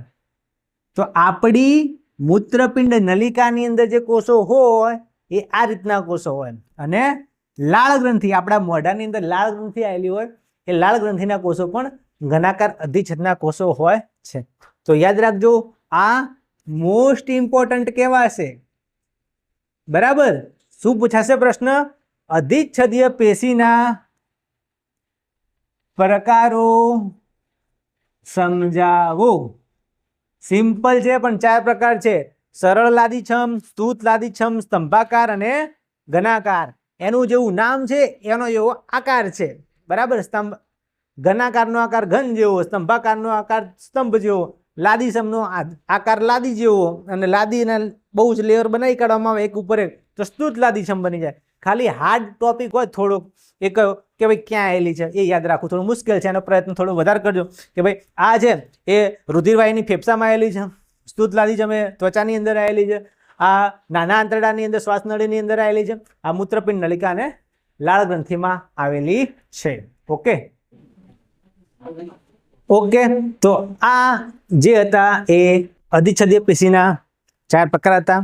આની અંદર એક આ સરળ લાદીછમ અધિચ્છદ છે એ આના સિવાય અન્નનળી અને મોંની અંદરનો જે ભાગ છે એના સ્તરના જે કોષો છે એ પણ સરળ લાદીછમ અધિચ્છદના હોય છે, એ પણ યાદ રાખજો. ચલો હવે આગળ જોઈએ તો બીજી છે સંયોજક પેશી. બીજી ઇમ્પોર્ટન્ટ પેશી એ છે સંયોજક પેશી. એની અંદર આધાર દ્રવ્ય આવેલું હોય છે. જુઓ સંયોજક પેશી એટલે એવું કે જેની અંદર ઘણી બધી વસ્તુઓ આવેલી હોય. સંયોજક એટલે ભેગું કરવાવાળું વ્યક્તિ, એટલે સંયોજક પેશી એટલે એમાં કંઈક ઘણી બધી વસ્તુ આવેલી હોય છે એટલા માટે એને સંયોજક પેશી કહેવામાં આવે છે. જુઓ આ એક સંયોજક પેશી છે. જુઓ આમાં કેવું હોય તો આધાર દ્રવ્યનો સ્વભાવ કાર્ય મુજબ બદલાય છે. એની અંદર આધાર દ્રવ્ય આવેલું હોય અને એનો સ્વભાવ એનું જે કામ હોય એના પ્રમાણે એ બદલી કાઢે છે. એમાં જેલી જેવું પ્રવાહી ઘટ કે સખત હોઈ શકે. એમાં જેલી જેવું પ્રવાહી પણ હોય. બરાબર. એ સખત પણ હોય કે ઘટ્ટ પણ હોય. બરાબર. કંઈ પણ હોઈ શકે છે આધાર દ્રવ્ય. આ પેશીના કોષો છૂટાછવાયા હોય છે અને આંતરકોષીય આધાર દ્રવ્યમાં ગોઠવાયેલા હોય છે. આના જે કોષો હોય એ આંતરકોષીય આધાર દ્રવ્યની અંદર ગોઠવાયેલા હોય છે. હવે ડિટેલમાં એના ઉદાહરણ સાથે વાત કરીએ તો જુઓ એક છે રુધિર. આ ઇમ્પોર્ટન્ટ છે. પ્રશ્ન લખી લેજો. પ્રશ્ન આવું પૂછાય છે કારણ આપો. કારણ આપો રુધિરને પ્રવાહી સંયોજક પેશી કહે છે. કેમ કહે છે? રુધિર એટલે બ્લડ. બ્લડને પ્રવાહી સંયોજક પેશી કેમ કહેવામાં આવે છે? તો અત્યારે આપણે સંયોજક પેશી ભણી રહ્યા છીએ. મેં વાત કરી એમ સંયોજક પેશી એટલે કે જેની અંદર ઘણી બધી વસ્તુ અંદર આવેલી હોય, સંયોજન થયેલું હોય. બરાબર. એટલે સંયોજક પેશી કહેવાય. રુધિરને કેમ પ્રવાહી સંયોજક પેશી કહેવામાં આવે છે? રુધિરની અંદર તો એટલી બધી વસ્તુ આવેલી હોય છે. જો પહેલું તો પ્રવાહી આધારક દ્રવ્ય. એની અંદર આજે ધમની અથવા શીરા હોય એની અંદર આ રુધિર જઈ રહ્યું છે. જો બ્લડ છે. બ્લડની અંદર જેનો રસ હોય એની અંદર મેન શું હોય? રુધિર રસ હોય. એમાં લાલ રુધિર કણો હોય, શ્વેત રુધિર કણો હોય, ત્રાક કણો હોય. મેન તો 3 વસ્તુ તો હોય જ છે જે તમને ખબર જ હશે કે ભાઈ રુધિરની અંદર બ્લડની અંદર આરબીસી હોય એટલે કે રેડ બ્લડ સેલ રક્ત કણો. બીજું ડબલ્યુબીસી એટલે વ્હાઇટ બ્લડ સેલ સફેદ કણો. અને ત્રીજા હોય પ્લેટલેટ્સ એટલે કે ત્રાક કણો. પ્લેટલેટ્સને ત્રાક કણો કહેવાશે. બરાબર. આરબીસી એટલે લાલ, આ વ્હાઇટ અને ત્રાક કણો. તમને ખ્યાલ હોય તો ત્રાક કણો એ ગંઠાવાની રુધિર ગંઠાવાની ક્રિયા સાથે સંકળાયેલા છે. બરાબર. આપણે કંઈ વાગે કોઈ જગ્યાએ તો ત્યાંથી લોહી બહાર ના નીકળી જાય તો ત્રાક કણો એમાં કામ આવે છે. બીજું વ્હાઇટ બ્લડ સેલ એટલે તમારા શરીરની અંદર કોઈ બહારથી બેક્ટેરિયા વાયરસ કંઈ ઘૂસી જાય તો એની સાથે આ જે વ્હાઇટ બ્લડ સેલ છે એની સાથે યુદ્ધ કરવા જાય. આઈ જા તને પટાઈ દઉં. કામ શું છે? તો વાયુ અને ખોરાકનું સંવહન કરવાનું. આપણા શરીરની અંદર જે પણ ખોરાક હોય, ઓક્સિજન હોય, કાર્બન ડાયોક્સાઇડ હોય, એ બધાનું વહન આ રુધિર જ કરશે. કેમ? કારણ કે આપણા શરીરની અંદર બધી જગ્યાએ ફરતું હોય એવું એક જ પ્રવાહી છે. કયું પ્રવાહી? રુધિર. આખા શરીરમાં ફરે. જ્યાં જ્યાં જેની જરૂર હોય, ખોરાકની જરૂર હોય તો ખોરાક પૂરો પાડે, ઓક્સિજનની જરૂર હોય તો ઓક્સિજન પૂરો પાડે, નકામાં ઉત્સર્ગ દ્રવ્યો હોય બન્યા હોય તો એ પણ કાઢી દેશે શરીરમાંથી. એટલે આની અંદર ઘણી બધી વસ્તુઓ આવેલી છે. રક્તકણો, શ્વેતકણો, ત્રાકકણો, બરાબર, ઓક્સિજન, વાયુ પણ આની અંદર આવી જાય, લોહીની અંદર કાર્બન ડાયોક્સાઇડ પણ આવી જાય, બરાબર, ખોરાક પણ આની અંદર જાય, બરાબર, પ્રોટીન, ચરબીનું વહન કરવું હોય તો બધું આની અંદર થતું હોય છે, બરાબર. એટલા માટે એને પ્રવાહી સંયોજક પેશી કહે છે. જુઓ, હવે બીજી પ્રવાહી સંયોજક પેશી, બીજું ઉદાહરણ છે અસ્થિ. અસ્થિ એટલે બોન, એટલે હાડકા. આપણા શરીરના બોન, હાડકા. હાડકા પણ સંયોજક પેશી છે. જુઓ, તો એની અંદર જે દ્રવ્ય છે, આધારક દ્રવ્ય, એ સખત હોય, મજબૂત હોય. કેમ મજબૂત? હાડકા આપણા મજબૂત હોય એટલે અંદર જે દ્રવ્ય ભરેલું હોય એ મજબૂત હોય. આપણું રુધિર છે, લોહી, એ મજબૂત ના હોય, એ પ્રવાહી છે, બરાબર, આમાં સખત છે. આપણા હાડકા શેના બનેલા હોય એ પેલું યાદ રાખજો, કેલ્શિયમ અને ફોસ્ફરસના. જેના શરીરની અંદર કેલ્શિયમ અને ફોસ્ફરસ ઓછું હોય એ માણસના હાડકા નબળા હોય, પડી જાય ને તો તરત ભાગી જાય. એટલે જો આપણા શરીરના હાડકા નબળા હોય તો આપણે કેલ્શિયમ અને ફોસ્ફરસ વાળો ખોરાક લેવો જોઈએ. અને ડૉક્ટર જોડે જઈને કેલ્શિયમના ટીકડા ને એવી ગોળીઓ લઈએ તો હાડકા મજબૂત થવાની સંભાવના વધી જાય. ટૂંકમાં આપણા જે હાડકા છે, અસ્થિ છે, એ કેલ્શિયમ અને ફોસ્ફરસના બનેલા હોય છે. કામ શું છે ભાઈ? આ હાડકાનું કામ શું છે? આપણને સીધા ઊભા રાખવાનું. એટલે તો આની અંદર શું હોય છે? હાડપિંજર. આપણા શરીરનું હાડપિંજર, સ્કેલેટન છે, બરાબર, એ આપણા બધા શરીરને પહેલાં તો ઊભું રાખે છે, બરાબર, એનું રક્ષણ કરે છે. આ ઉપરાંત સ્નાયુનું જોડાણ કરે છે અને અંગોને આધાર આપવાનું કામ કરે છે. તો આ છે અસ્થિ, બરાબર, એ પણ સંયોજક પેશી છે. અને રુધિર છે એને પ્રવાહી સંયોજક પેશી કહેવાય છે.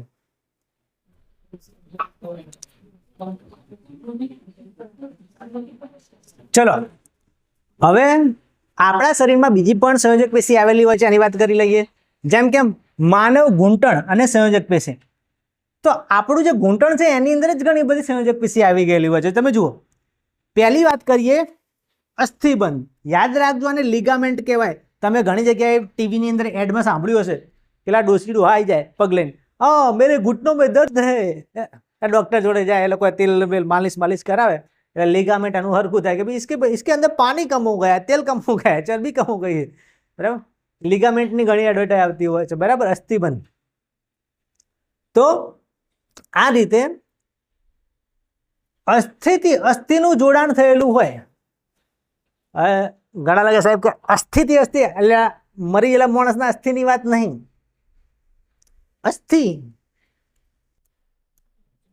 અસ્થિથી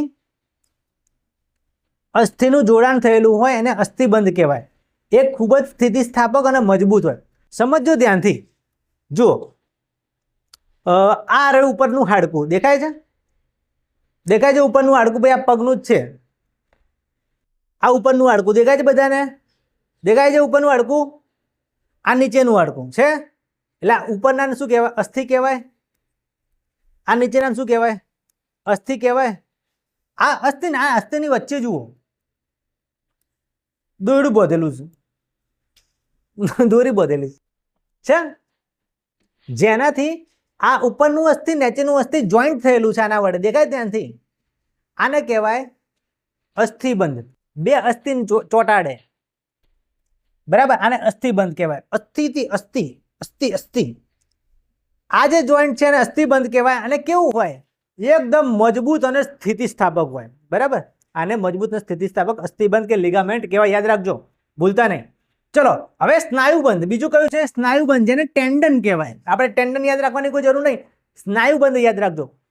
આમાં અસ્થિબંધ હતો એટલે અસ્થિ તો અસ્થિ, અહીંયા સ્નાયુબંધ. તો ધ્યાન આપજો કે સ્નાયુથી અસ્થિનું જોડાણ. કોનાથી અસ્થિનું જોડાણ?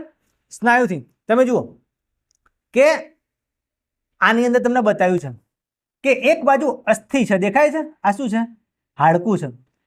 શું છે આ હાડકું એટલે અસ્થિ છે અને બીજી બાજુ શું છે આ શું છે અસ્થિ છે કે સ્નાયુ છે શું છે સ્નાયુ બરાબર આ સ્નાયુ છે આ અસ્થિ છે અહીંયા જે જોઈન્ટ કરેલું જોડાણ છે આને શું કહેવાય સ્નાયુબંધ કહેવાય અસ્થિથી સ્નાયુનું જોડાણ હોય સ્નાયુથી અસ્થિનું જોડાણ હોય કહેવાય સ્નાયુબંધ અસ્થિ અસ્થિનું હશે તો અસ્થિબંધ કહેવાશે બરાબર પરંતુ મજબૂત પરંતુ સીમિત સ્થિતિસ્થાપક આ પણ મજબૂત છે આ પણ મજબૂત છે પણ આ વધારે સ્થિતિસ્થાપક છે આ ઓછું સ્થિતિસ્થાપક ઘણા કહે છે સાહેબ સ્થિતિસ્થાપક એટલે જેમ રબડ હોય રબડને આપણે ખેંચીએ ઢીલું કરીએ જો રબડ વધારે ખેંચાય વધારે ઢીલું થાય તો એને વધારે સ્થિતિસ્થાપક કહેવાય રબડ ના ખેંચાય અને ઢીલું ફિટ ને ફિટ રહે તો ઓછું સ્થિતિસ્થાપક કહેવાય આ જે છે બોન્ડ આ બરોબર જેમ તમારે હલાવવું હોય પગ વડે ડાન્સ કરવો હોય પગડા વડે તો તમે કરી શકો બરાબર આ એટલું બધું નહીં હોતું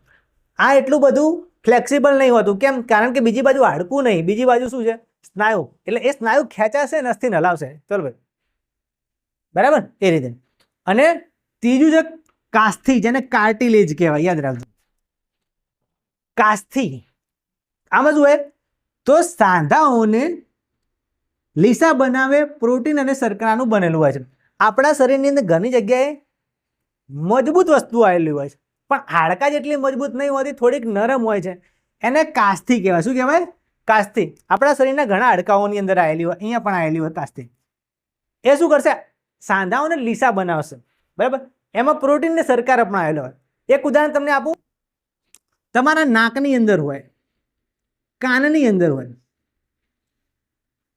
તમારે કાન પકડો અને વાળો કોઈ વસ્તુ અંદર મજબૂત લાગે કે અંદર કોઈ ભરેલી યારી કર્ણપલવની અંદર છે આ ચામડી છે કે હાડકું છે આ ચામડી અને હાડકું ને એની વચ્ચેની કોઈ કડક વસ્તુ છે આને કહેવાય કાસ્થિ આ નાકની આગળના ભાગમાં જુઓ પાછળ હાડકું છે આગળ કોઈક ભરેલું છે અંદરથી ચીકણું પ્રવાહી બહાર ના કાઢી દેતા આને પણ કાસ્થિ કહેવાય નાક અને કાનના ભાગની અંદર આ પ્રકારનું કાસ્થિ આવેલું હોય છે જો આ ઉપરાંત આપણા ગળાની અંદર પણ હોય છે અને શ્વાસ નળી આ ગળું છે ગળાના ભાગની અંદર પણ કાસ્થિ આવેલું હોય છે અને આગળ જાઓ એટલે બે ફાટા પડે શ્વાસ નળીના એ શ્વાસ નળીની જે પોલી પાઇપ હોય ને એ પણ કાસ્થિની બનેલી હોય છે બરાબર તો આ છે અસ્થિબંધ સ્નાયુબંધ અને કાસ્થિ ચલો પછી હજુ એક સંયોજક પેશી છે એનું નામ છે તંતુ ઘટક પેશી અને પછી હજુ બીજી એક ભણવાની છે મેદપૂર્ણ પેશી જો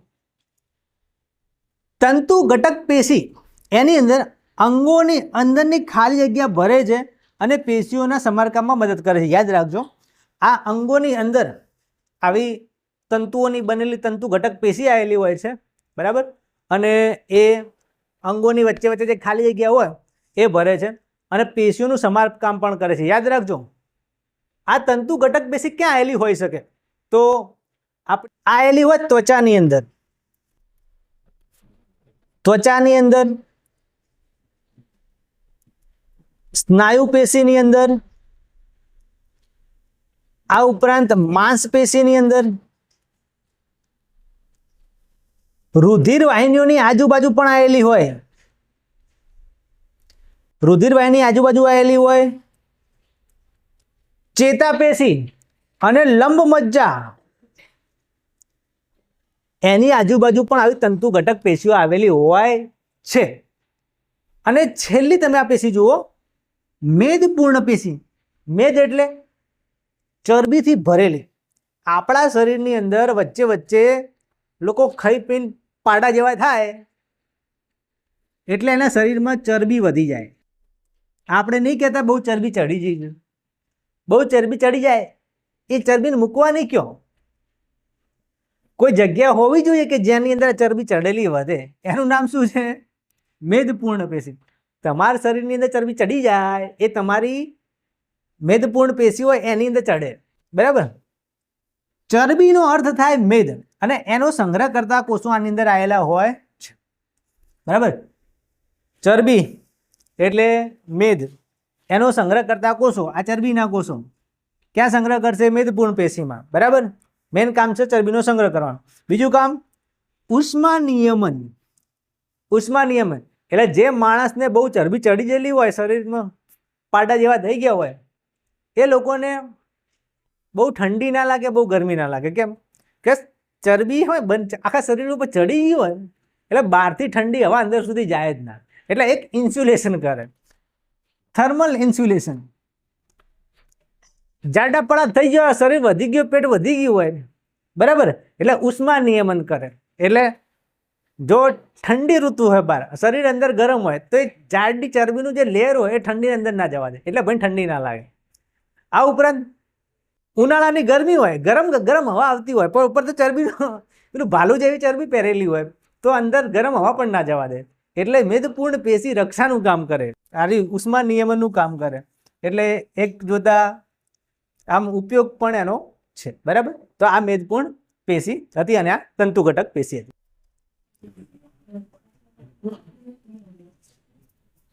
ચલો હવે સૌથી અગત્યની પેશી જે તમારી પરીક્ષામાં પૂછાય એવી છે, મોસ્ટ ઇમ્પોર્ટન્ટ, સ્નાયુ પેશી, જે શરીરનું એન્જિન છે, દોડો ભાગો એના માટે આ કામ કરશે સ્નાયુ પેશી. જો આ સ્નાયુ છે, સ્નાયુ જ્યારે ઘણા બધા સ્નાયુ ભેગા થાય એટલે જે પેશી બને એને સ્નાયુ પેશી કહેવાય. યાદ રાખજો, લાંબા કોષોની બનેલી હોય અને સ્નાયુ કેવો હોય, લાંબા લાંબા, એટલે કોષો પણ લાંબા લાંબા હોય, બરાબર. અને આ જે છે એને કહેવાય સ્નાયુ તંતુ. લાંબા કોષોની બનેલી આ પેશીને શું કહેવામાં આવે છે? સ્નાયુ તંતુ. ભૂલતા નહીં ભાઈ, શું કહેવાશે? સ્નાયુ તંતુ. 1 2 3 4 ઘણા બધા સ્નાયુ એકબીજા સાથે જોઈન્ટ થયેલા હોય એટલે સ્નાયુ તંતુ કહેવાશે. તેમાં વિશિષ્ટ પ્રકારનું પ્રોટીન આવેલું હોય છે જેને સંકોચનશીલ પ્રોટીન કહે છે. આ શબ્દ યાદ રાખજો. કયો શબ્દ? સંકોચનશીલ પ્રોટીન. જો આ બહુ ઇમ્પોર્ટન્ટ છે, સમજો કે તમારે તમારા ભાઈબંધને ફેટ મારવી છે ડીશ, તો તમારે હાથ ઉઠાવવો પડશે, બરાબર. હાથ ઉઠાવવો હોય તો હાથની મુઠ્ઠી બનાવવી પડે, બરાબર. બરોબરનો મુક્કો બાંધવો હોય, એના દાંત બાદ પાડી દેવા હોય તો જોરથી મુક્કી મારવી પડે. હવે એના માટે આ જે સ્નાયુ છે એ સંકોચન થવા જોઈએ. શું થવા જોઈએ? સંકોચન. બરાબર. સંકોચાય ક્યારે? તમે તો કહી દીધું મગજથી આદેશ આવે, ભાઈ માર હાથ છે સંકોચન કરજે, તો સંકોચન થઈ જાય. સંકોચી ગઈ, સાઉન્ડ છે, સાઉન્ડ ક્યાં? સ્નાયુ છે એ સંકોચાઈ ગયા, બરાબર. પણ કેવી રીતે? તમારા મગજમાંથી જે સંદેશો આવ્યો છે ને એ સ્નાયુને આપ્યા હશે. સ્નાયુની અંદર આ પ્રોટીન છે, સંકોચનશીલ પ્રોટીન, એ એક્ટિવેટ થઈ જાય, એનાથી તમારી મુઠ્ઠી બંધાય, પછી તમે ફેટ મારો, બરાબર.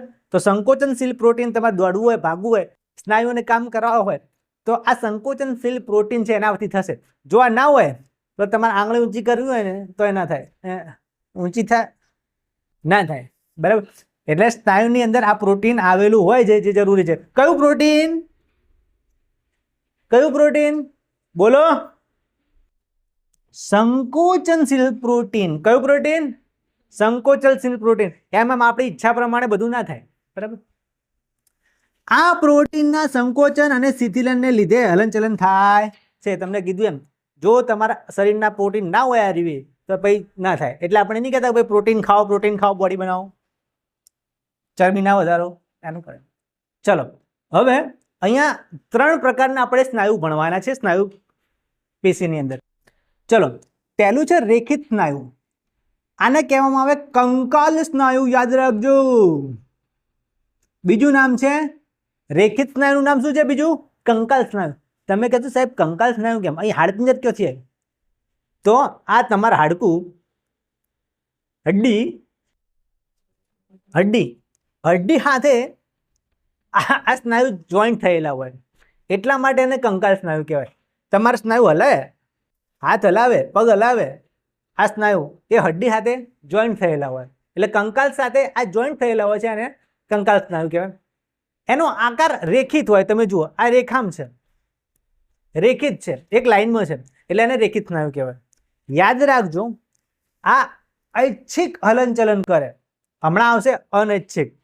એટલે એક બીજો પ્રશ્ન અહીંયા પૂછાય, લખી દેજો. તફાવત આપો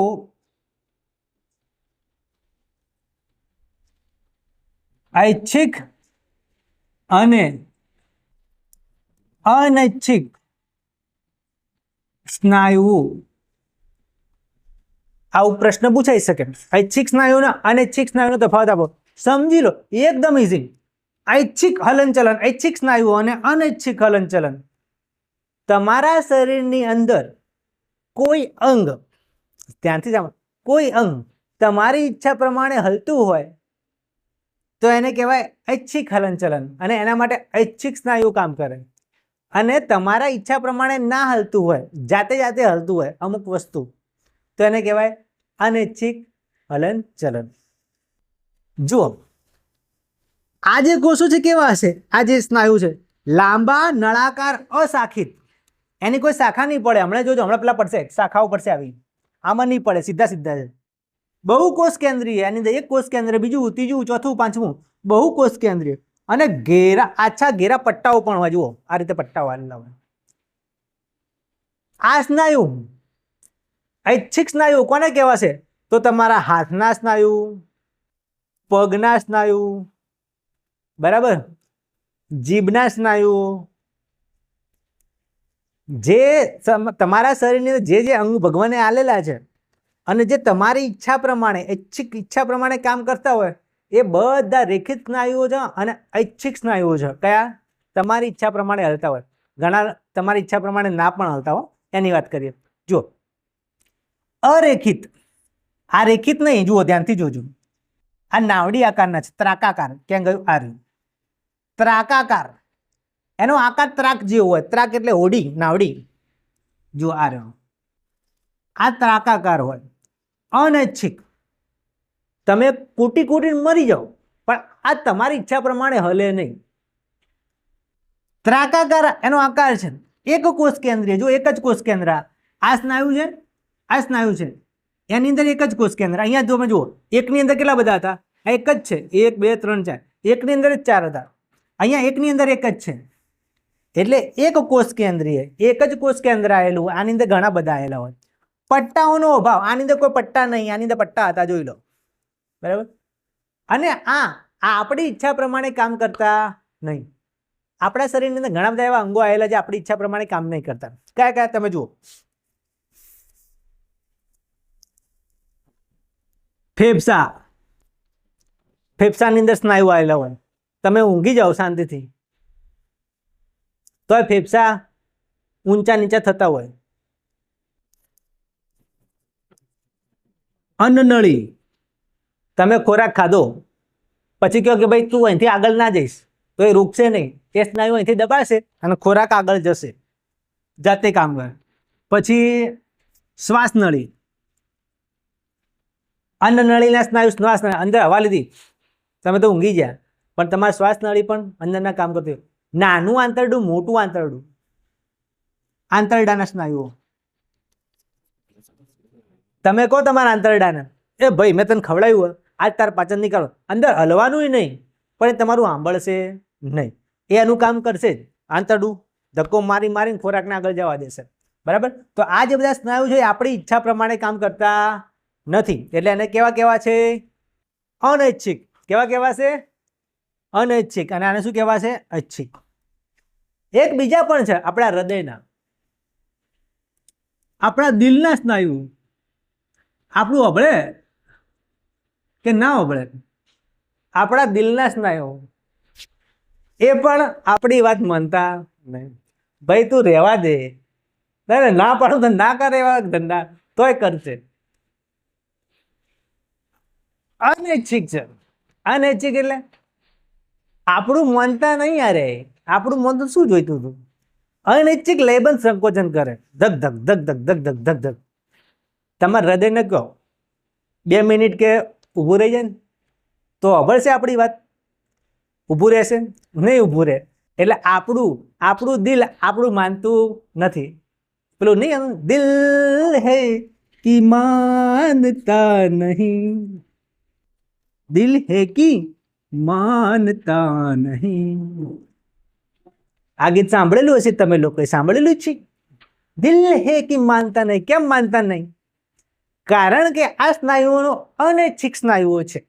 હૃદયના સ્નાયુઓ અનૈચ્છિક સ્નાયુ છે. એ આપણા કયામાં નથી, એટલે બિચારું આપણા માનતા નથી.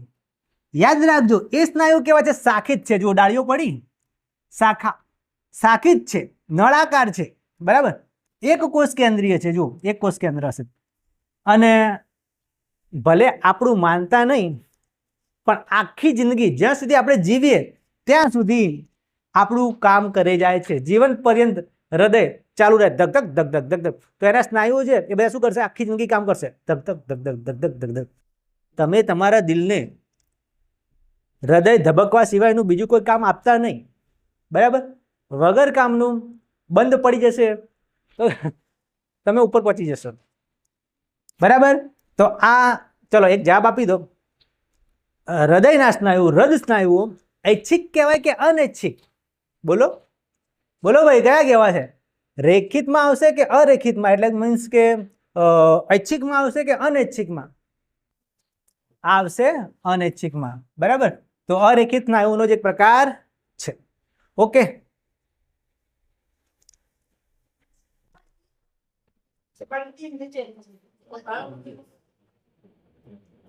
यस. कहाँ चला गया था? वापस आ गया? पता नहीं. चलो આ પ્રકરણની લાસ્ટ અને ફૂલ એન્ડ ફાઇનલ પણ બહુ જ મોસ્ટ ઇમ્પોર્ટન્ટ પેશી, ચેતાપેશી.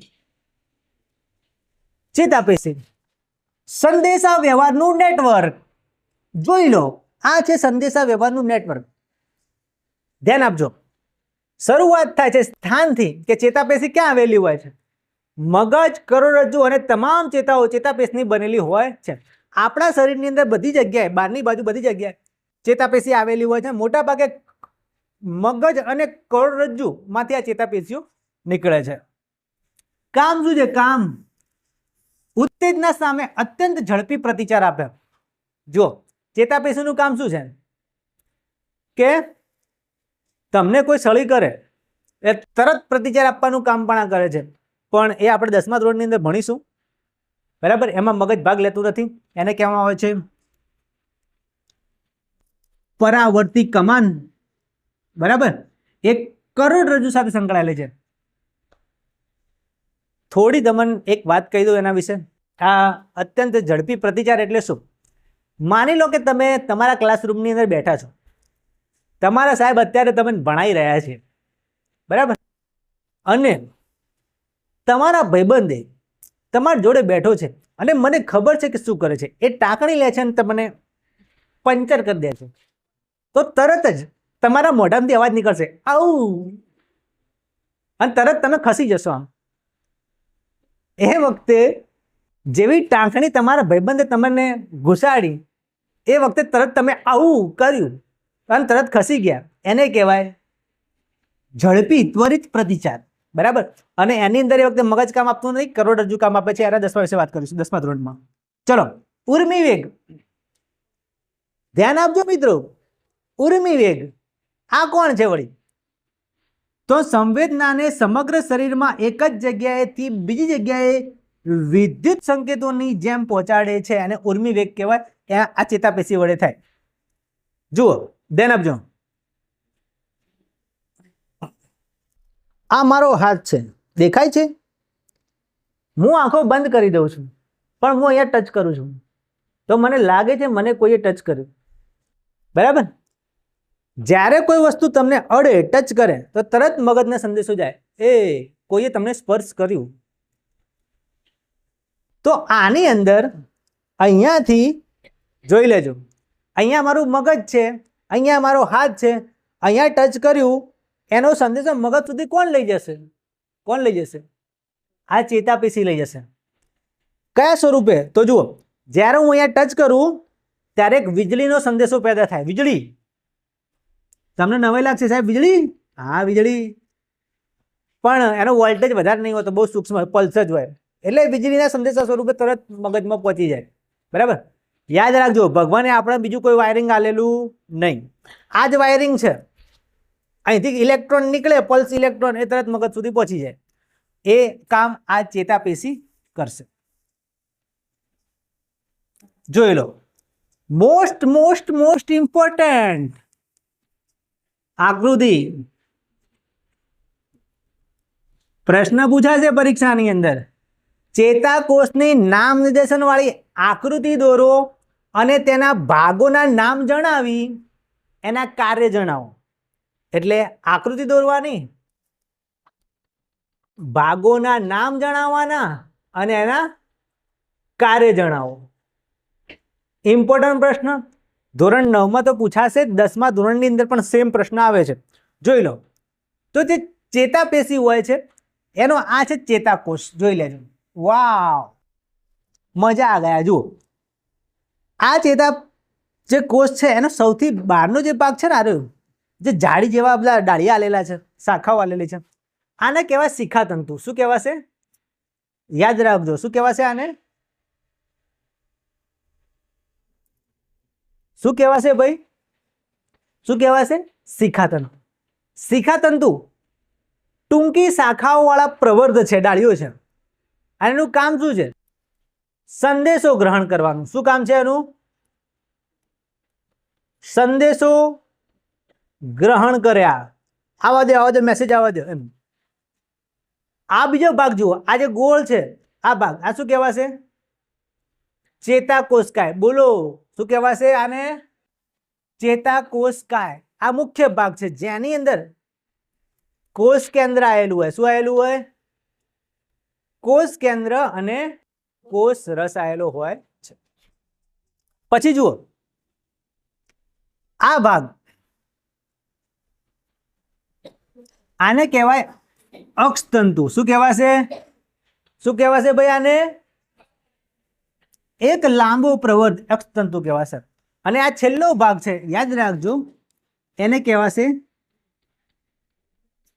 ચેતાંત આને કહેવાશે ચેતાંત જે છેલ્લો ભાગ છે હવે ધ્યાન આપજો અહીંથી કોઈ સંવેદના ગ્રહણ થાય તો અહીંથી અહીંયા આમ જશે આ છે ઉર્મિ વેગ સંદેશો વીજળી સ્વરૂપે એક જ સેકન્ડની અંદર છટાક પસાર થઈ જાય ઉર્મિ વેગ સ્વરૂપે બરાબર એ ચેતાતંતુમાંથી પસાર થતી સંવેદના છે આ એના ભાગો હતા એના કામ હતા ઓકે વિદ્યાર્થી મિત્રો તો આજે આપણે અહીંયા પ્રાણી પેશીનો પણ ટોપિક પૂરો કરીએ છીએ એની અંદર આપણે કઈ કઈ પેશીઓ જોઈ અધિચ્છદીય પેશી જોઈ એના 4 પ્રકાર લાદીસમ સ્તંભાકાર ઘનાકાર પક્ષમલ અધિચ્છદ આ ઉપરાંત આપણે સંયોજક પેશી જોઈ જેની અંદર રુધિર અસ્થિ કાસ્થિનો સમાવેશ થાય છે અસ્થિની અંદર 2 પ્રકાર પડતા હતા અસ્થિબંધ સ્નાયુબંધ આ ઉપરાંત તંતુ ઘટક અને મેદપૂર્ણ પેશી પણ આવતી હતી પછી આપણે જોઈ સ્નાયુ પેશી જે હલનચલનનું કામ કરે છે એની અંદર રેખિત સ્નાયુ અરેખિત સ્નાયુ 2 પ્રકારના સ્નાયુ હતા આ ઐચ્છિક હતા આ અનૈચ્છિક હતા અને ત્રીજો પ્રકાર હતો રદ સ્નાયુ જે કોનો પેટા પ્રકાર થશે અરેખિત સ્નાયુનો અને છેલ્લી પેશી આપણે કઈ જોઈ ચેતાપેશી જે નિયંત્રણનું કામ કરે છે ચેતાકોષ વડે ઓકે તો આપણા શરીરની અંદર પેશીઓની આ રચના અને કાર્યનું સંયોજન સજીવોને જીવંત અને ગતિશીલ બનાવે છે એટલે આ બધી પેશીઓ ભેગી થઈને આપણા શરીરને જીવંત બનાવે છે ગતિશીલ બનાવે છે એનાથી જ આપણે જીવીએ છીએ કામ કરી શકીએ છીએ તો મિત્રો ધોરણ 9 વિજ્ઞાનની અંદર પ્રકરણ 6 પેશીઓનું આજે 1 શોર્ટ રિવિઝન પૂરું કરીએ છીએ હવે આવતીકાલે આપણે પ્રકરણ 7ની ચર્ચા કરીશું ત્યાં સુધી આવજો અને હા આ વિડીયોના ડિટેલ વિડીયો તમારે એનિમેશનમાં જોતા હોય તો એની લિંક ડિસ્ક્રિપ્શનમાં આપેલી છે આ ઉપરાંત આ જે ચેપ્ટર છે એના બધા જ ટોપિકની ક્વિઝ છે એના માટેની પીડીએફ પણ બનાવેલી છે એની ડિસ્ક્રિપ્શન પણ લિંકમાં આપેલી છે જો વિડીયો ગમે હોય તો લાઇક કરો શેર કરો સબસ્ક્રાઇબ કરો ચાલો મિત્રો હવે મળીશું બીજા કોઈ વિડીયોમાં ત્યાં સુધી આવજો